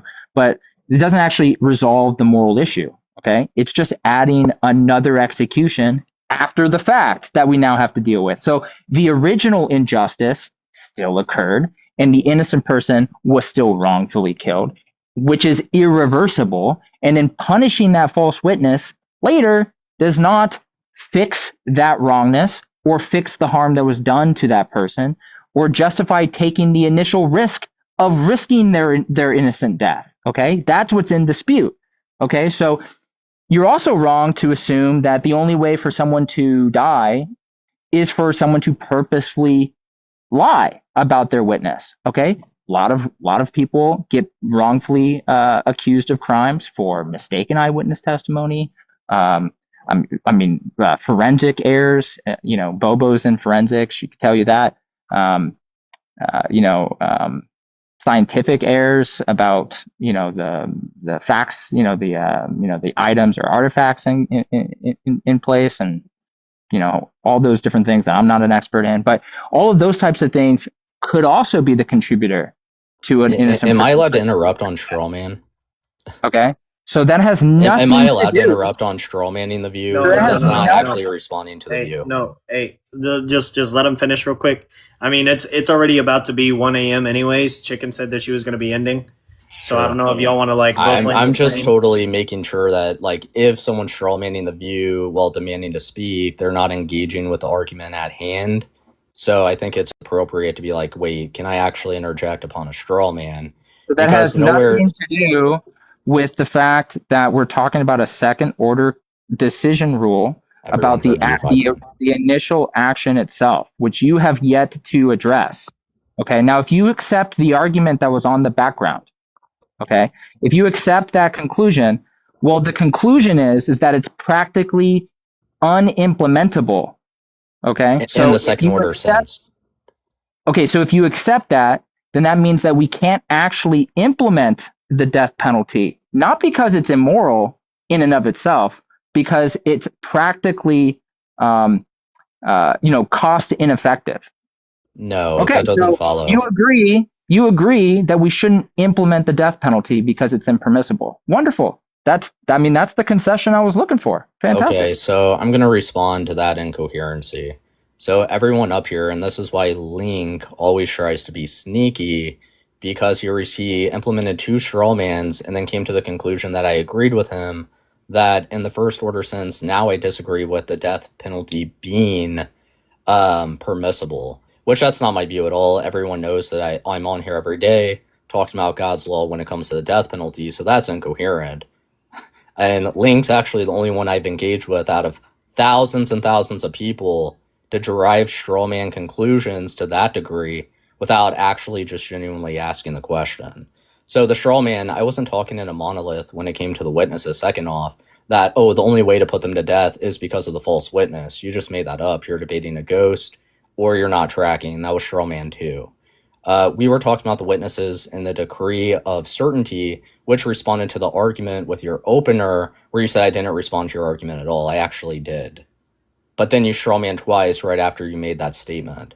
So within that conclusion in the second order, if we just say that the death penalty cannot be implemented in cases of the second order, you cannot have a second order category and a first order category to where the argument is for the substance of the second order and then falsely draw to the first. Okay? So yeah, I can grant in the second order that the death penalty is impermissible because it unalives an innocent human being. Yeah, we all can agree with that. It doesn't follow to the first category, which I'm 5 steps ahead of you, Link. That's why when you first hopped up, I wanted to get very clear upon the first order category because I know how you debate. You try to sneak things in and draw false conclusions. So when I was asking you about the first order category to start the debate, I'm way ahead of you because I knew you would try to go there after I agreed to the second order reasoning. So that's how I know you're always bad faith, because you do this all the time. And everyone knows that's why I asked, because you were going to draw that false conclusion. So I was way ahead of you, Link. So the thing is, Link, you already granted the first order reasoning. We agreed to that within the question. I said, okay, if we're just talking about the second order, so you're saying that in first order reasoning that God's law is impermissible, biblically speaking? Didn't say that either. See how he won't commit to it because he knows in God's law. I said in the first order reasoning. In absent of your false? second, in absent of this argument, if this argument did not exist at all, God's law very clearly teaches that although there could be cases to where there's witnesses that lie, or someone who is innocent who did not commit a crime is put to death, God already knows that that is a possibility, Link. That's why the consequence for capital punishment for the accuser and the witnesses are steep and equal. That's why we teach the Lex Talionis law. So, yeah, I knew I'm way ahead of you. That you would try to say, oh, look, Scooter now does not support the death penalty. No, that's not the case. I can grant the second order, but in the first order, it's permissible. The only thing your argument proves is that it's wrong and catastrophic to put people to death when they did not commit a crime. Like, obviously.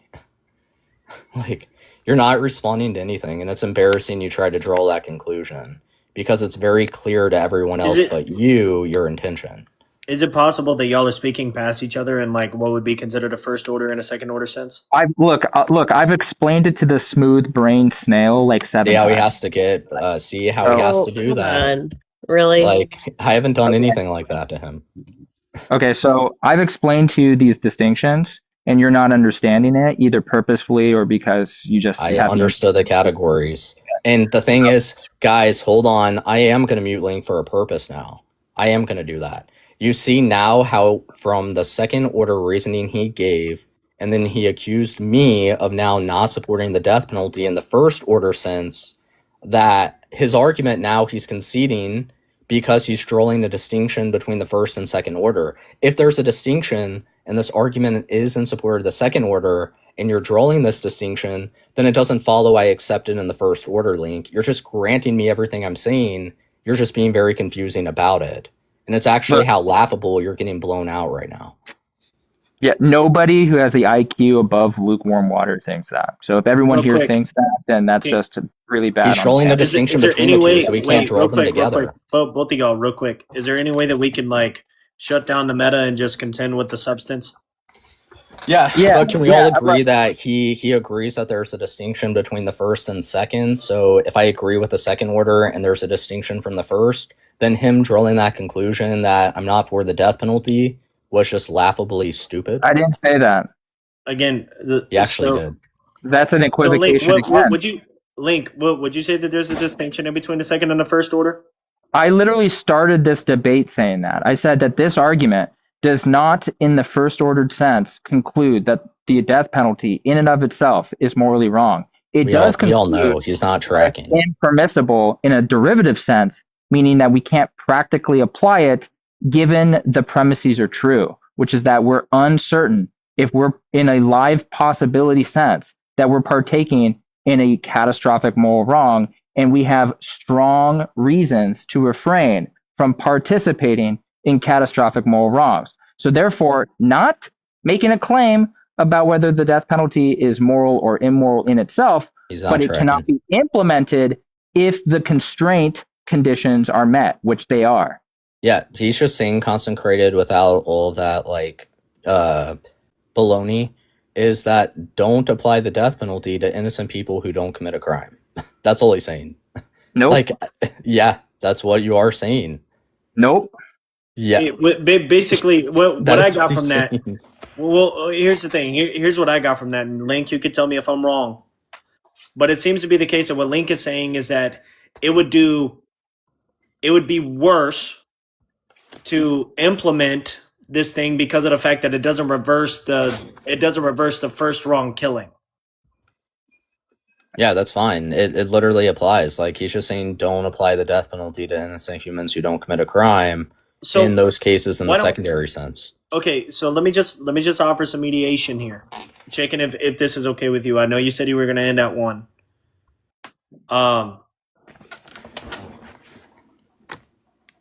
So why don't we go here? Link, under what justification would you say that this would be something that would be worth considering? Like what would like under what qualifiers? The conditions that need to be met for this argument to work? Is that what you're asking? Yeah. Yeah. It needs to be a live epistemic possibility that you're participating in a catastrophic moral wrong. In this case, putting innocent people to death. Okay. The second possibility, or rather the second condition, is that it's catastrophic with asymmetrical stakes. Okay. What do you mean by asymmetrical stakes here? Yeah. One decision encapsulates a catastrophe, and in the other decision, the refraining of taking the action results in a non-catastrophic wrong. Okay. We can grant this. That's the thing. Okay, right. And three, that you're the constitutive cause of a harm-inducing act. Yeah. Okay. Consecrated, do we not all understand that if we grant the second order, all he's saying is just be careful of putting innocent people to death for a crime they didn't commit, and it's that's literally what you're saying. Nope. Well, this is where I think y'all are kind of speaking past each other here, because like I see where you're coming from, Scooter, like in a sense, but I also see where Link's coming from too, because what's happening is he doesn't see it permissible to enact it because he thinks that it is possible to get things wrong innocently. And therefore, he's saying that he won't contend with the first order. That's the point. He's saying that yes, the death penalty is permissible in the first order sense. Nope, didn't say that either. Didn't say that either. Okay, then you're not actually addressing the view at all. Like you're not addressing God's law on the matter. Well, okay, I think the basis is Link. You can correct me if I'm wrong here. You can correct me if I'm wrong here. So, Scooter, I think no, Bart. That's not what's happening. So, Scooter, what I think he's saying is, if it is the case that we could be fallible in our judgments, for instance, even if it is the case that we have the Holy Spirit, right? Mm-hmm. How is it the case that we can enact this justifiably? Yeah, to people who commit crimes in God's law, the argument doesn't follow. That's why you can grant it. Just because humans are fallible doesn't mean that God in his law did not grant fallible humans and the magistrate the authority to implement capital punishment. The argument is quite literally a non sequitur to the actual contention of God's law when it comes to the death penalty. I can grant literally all of it. He's just saying, if humans are fallible, we don't have certainty, we can't do X. Well, God literally commanded to do X to humans that are fallible. That was good. It doesn't follow from that proposition, the argument. Even if I granted the entirety of it, it doesn't follow from the previous proposition he's stating. I got you. If he's just saying that humans are fallible and we're not certain, just be careful of death penalty and putting innocent people to death for crimes they didn't commit, grant all of it. It doesn't follow then we can instill death penalty because God commanded humans who are infallible for the death penalty. Link, what is your contention with what Scooter just said? If I got what you were saying correctly, what is your contention? Well, if all he's saying is, look, God knows that we're fallible creatures and he tells us to enact the death penalty, that doesn't actually address what we're saying. Because even if that were true, that the death penalty is justified in a first ordered sense, it doesn't conclude that in situations where we could be killing innocent people, that we're still then justified in doing something that could potentially be intrinsically wrong. Okay, so it doesn't follow that just because God says we can do X, that we should be able to do X at the risk of doing something intrinsically evil, given that it's possible you're participating in something intrinsically evil. Well, unless you want to say, right? Unless you're implicitly like arguing that, like, unless you're like implicitly saying that like God knows that errors will happen, and then you should act despite those risks, and then somehow like God is apathetic on whether or not you actually participate in an intrinsically evil action because God told you to act anyways, even if you could be doing something evil. If that's the argument you're making, I mean that's just like heresy. That's just an instant L. So I wouldn't make that argument. So because it makes God complicit because he's saying that, hey, even though that doesn't follow. Wait, hold on. I'll explain why. So I'll explain why. Okay, so if God knows that you're going to kill innocent people, and then he tells you to enact that law, even if you kill an innocent person, then he's telling you to kill innocent people. Okay, so that's going to be problematic. Now, it doesn't follow. How are we supposed to know that they're innocent to begin with? That's the point. Okay. Wait. You can't just assume. But we Okay, know we're that not they were. having more people Well, jump yeah, in. hold This on, is hold on. Link But and I want to Scooter respond to and that because Hiroshi is moderating. the Okay, thing. wait. Let me wrap up the plane here. Okay. Yes, So Link, if you can. Yes. it doesn't follow that any foreseeable harm could be justified just because God knew it would happen. That does not follow, and that's the implicit argument that you're making when you say those kind of statements. No, so that doesn't follow, and I'll just give a quick response to that. I'll try to make it 15 seconds. So God accounted for humans being fallible and making error. Doesn't follow that he's complicit in the unjust unaliving of a person who was innocent and did not commit a crime. That does not follow.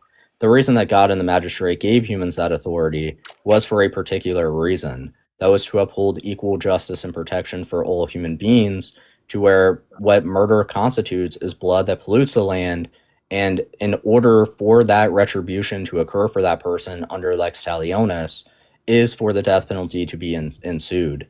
So God already accounted for these errors. That's why he was very clear in his law on the categories, and Link doesn't understand them, about the witnesses, the accuser categories, the magistrate categories, and the relation like in Romans 13:1. I mean, that's why the government's called two different categories, the Avenger and the Sword. So God saying that, or Link saying that, God is complicit when we unjustly put a innocent person to death, that does not follow. That's just humans who committed a unjust unaliving, to where God will hold consequences for those individuals. So he couldn't be complicit due to the fact that he would punish them by his standard. So that would be absolutely like ridiculous to make that claim. That God's complicit when the magistrate makes a mistake. Okay, so here's the issue. What? Here's the issue. Okay, this isn't actually contending with what I'm saying. Okay, just because there's divine brought up all these points, by the way. Okay, just because there's divine foreknowledge, okay, that might explain that the errors will happen. Okay, but it doesn't justify choosing actions that foreseeably risk catastrophic injustice. Okay. I have a question. Even if God accounts for errors through punishments that come later, it doesn't justify committing the act that risks the wrongful killing in the first place, because that would be post hoc punishment. So that doesn't. No one said that. The question isn't whether the question isn't whether God can bring justice after the fact, because obviously he can do that. But the question is, are we justified in choosing an action that we know can be wrong? Okay, that's the question. Clarifying question to tack on to that question. Are you saying that basically based off of the argument that you gave, that even if it is the case that one innocent person is killed during the enactment of the death penalty, that it is wrong? If it's a live epistemic possibility, then it would meet that condition. If it's epistemically closed, it would not meet the condition. And whenever you're saying like if it's a live epistemic possibility, you're meaning like an epistemic possibility in this realistic world that we're in? Or are you talking about just logically speaking?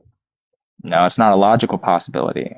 Proposition's epistemically live, in a possible sense, if and only if it has non-trivial empirical or philosophical or evidential support, and then that support hasn't been decisively defeated. And then if that proposition were true, it would carry very serious moral or practical consequences. Right. That's what I mean. Yeah. No, because this would be 1 Corinthians 9, I think 10 through 11, where we are not to put God to the test. So Link going into the fact of like that epistemic possibility has to do with like the debates after, or the exchange of argumentation after. That doesn't follow if that's how we're going to cash out epistemic Scooter, real quick possibility. If you don't mind, just real quick, Link, where is that epistemic grounding coming from? What do you mean? Like to say that like if it is a live epistemic possibility, that the conclusion for this for the argument of the death penalty being enacted, it isn't possible, or it shouldn't be possible, meaning that like we're capable of erring, therefore it's probably not best for us to do this thing. What's the epistemic grounding for that? Like where do you get that justification for doing it on the foundational level? Dude, I'm not understanding your question. Are you asking for my epistemological like framework or something? Or what are you asking? Yeah, like that you're using for this argument. Yeah, I mean, you can just take like you're going to be justified in a belief or justified in an action if it meets like certain conditions. One, that your like your mental faculties are truth ordered, meaning you're not impaired. There's evidence to support the decision. It coheres with a web of other beliefs. You make it through like virtue humility. So you make it, according to, operating in a way that resembles virtue, and then you're accepting a level of fallibility. I got So you. it's gonna be a cluster of those things. See, consecrated. He's giving the category. The thing is, he's agreeing with me, but he's just like trying to be contentious. Look, if all of those things are true, and I grant all of those things, death penalty permissible, even though he's arguing at the same time in the second order that it's impermissible because of epistemic possibility of being wrong and putting innocent people to death, which is just the argument I've been giving him. Like he's not contending. Okay. So then let me ask you this. If it is the case that he's agreeing with you, and if it is the case that what you're saying is true and he is being contentious, how do we come to some sort of common ground with this conversation if it is the case that y'all do agree with each other? Yeah, he needs to read the Bible. If he agrees with my argument, then he agrees that the death penalty is not practically implementable. So that's fine. For who? For who? Don't leave it out. For who? What do you mean for who? For humans. Second order is talking about innocent people. Let's not be bad faith. No, it's not. It's not segmenting only for innocent people. It's Remember, concentrated. He created the distinction between first and second order, and now he's conflating again. Well, it's not. I don't think that it's the fact that he's conflating.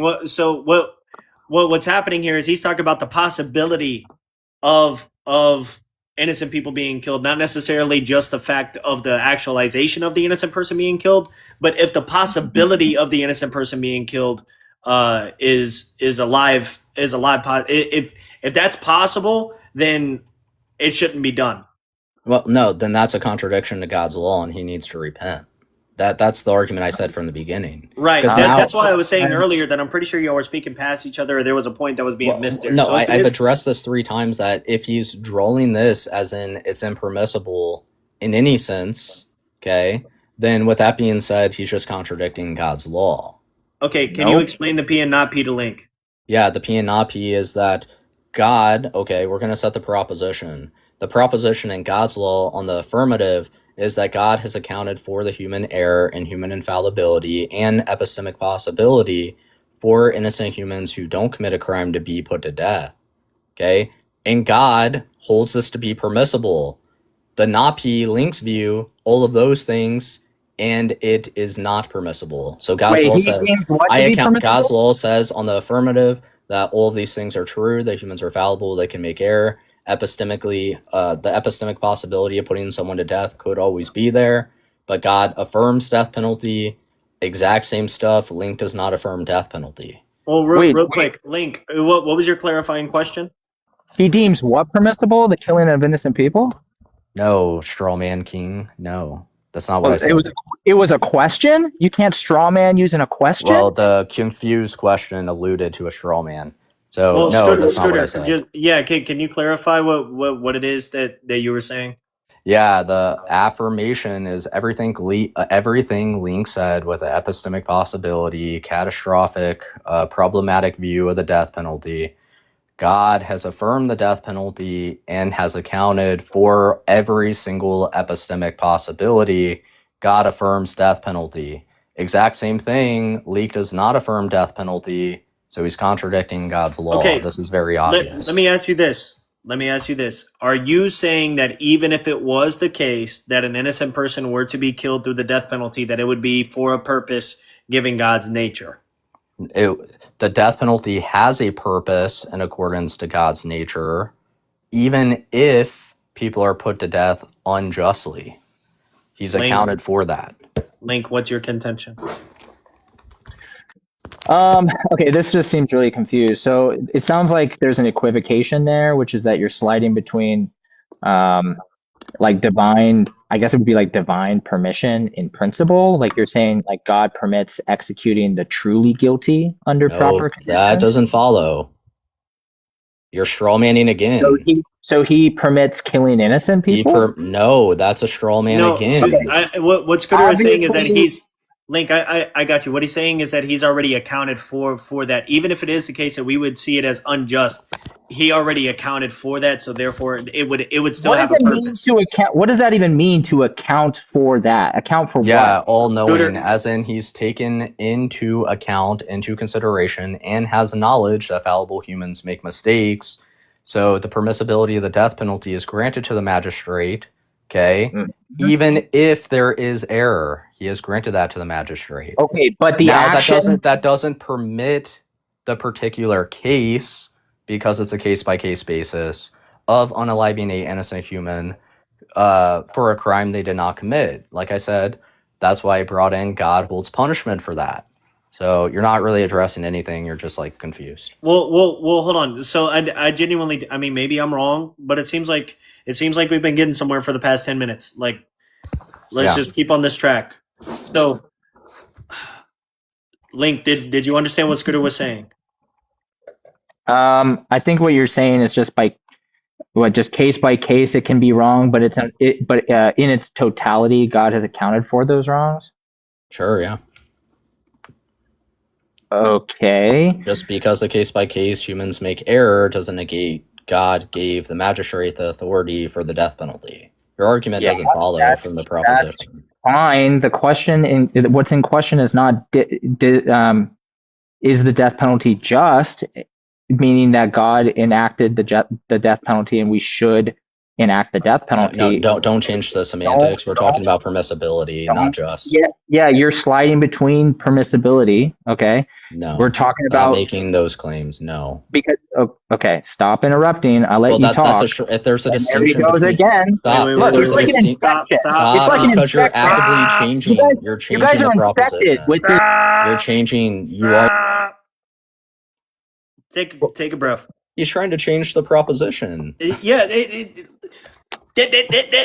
Okay. Look, this is not hard. Okay, it's like the argument is not. Hold on. The argument. Wait.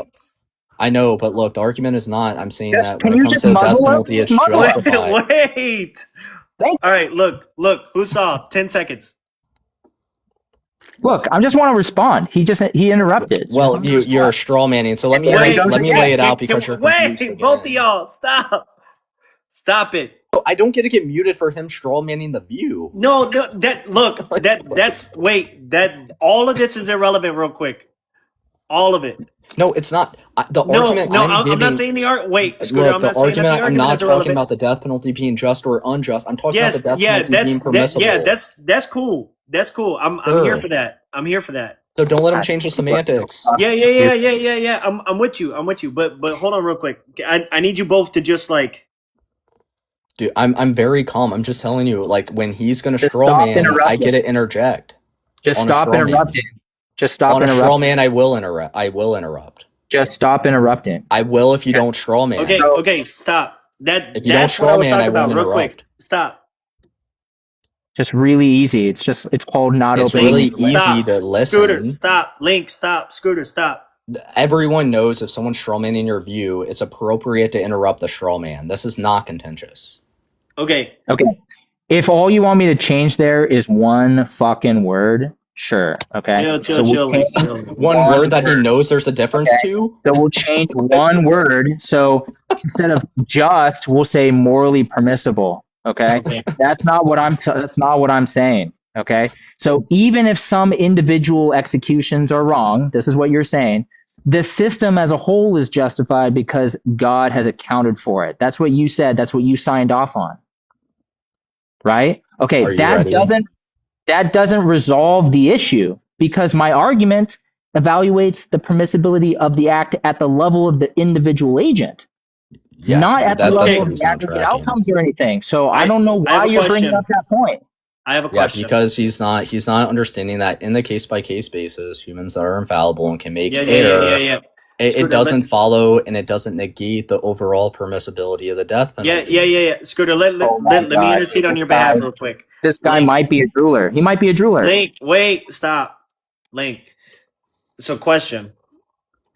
How is it the case that you're finding trouble with what Scooter's reconciliation is in between fallible humans and God putting the just prescription on the death penalty being still a live possibility? Yeah, because it just straight up doesn't follow. Because even if in some weird total sense that God accounts for all of our errors, which is fine, it doesn't follow that it's permissible for us to perform an act that could constitute a catastrophe in some particular case. Okay? If an execution in a given case results in killing someone that doesn't deserve to be killed, then that act is a grave injustice. Okay. And that's regardless of how that. Wait, hold on. That's regardless of how the system functions in its totality. So the question still remains: are we justified in performing acts when, in that very instance, we could be doing something really bad? Yeah, this is not even that contentious. Like, I'm gonna respond to that. Like, look, in God's metaphysics, he is all-knowing. This is taught in scripture. And God has already accounted with his all-knowing element. Okay, he's all-knowing. He has already accounted for the case-by-case basis to where humans can make error. So he commanded humans, even knowing that they might put an innocent person to death, the death penalty. You're not responding to anything. That doesn't respond to what's in contention. The literal, yes, the permissibility of the death penalty is permissible even in the case-by-case basis, and you've already granted that. And the reason I didn't grant that, and the reason why is because God knows we'll make mistakes. Okay, if God knows, that's not why. God has, for an example, that's why the knowing part of it, when it comes to the witnesses, if they lie, if they commit false witness, if they bear false witness, or the accuser bears false witness, in the case-by-case basis, yeah, God knows that this is going to happen. Okay, let's just use like also, a really simple analogy. he permisses death penalty overall, even if these case-by-case basis people make mistakes. Yeah, you're not really contending with anything. The question is even through that accounting of like God making the account for the innocent people dying, why is it the case that that's not bad? We all would say that's bad. I said this from the beginning. Putting innocent people. Let's just start with this.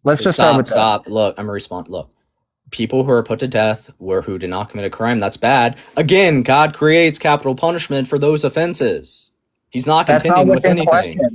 That's not what's in question.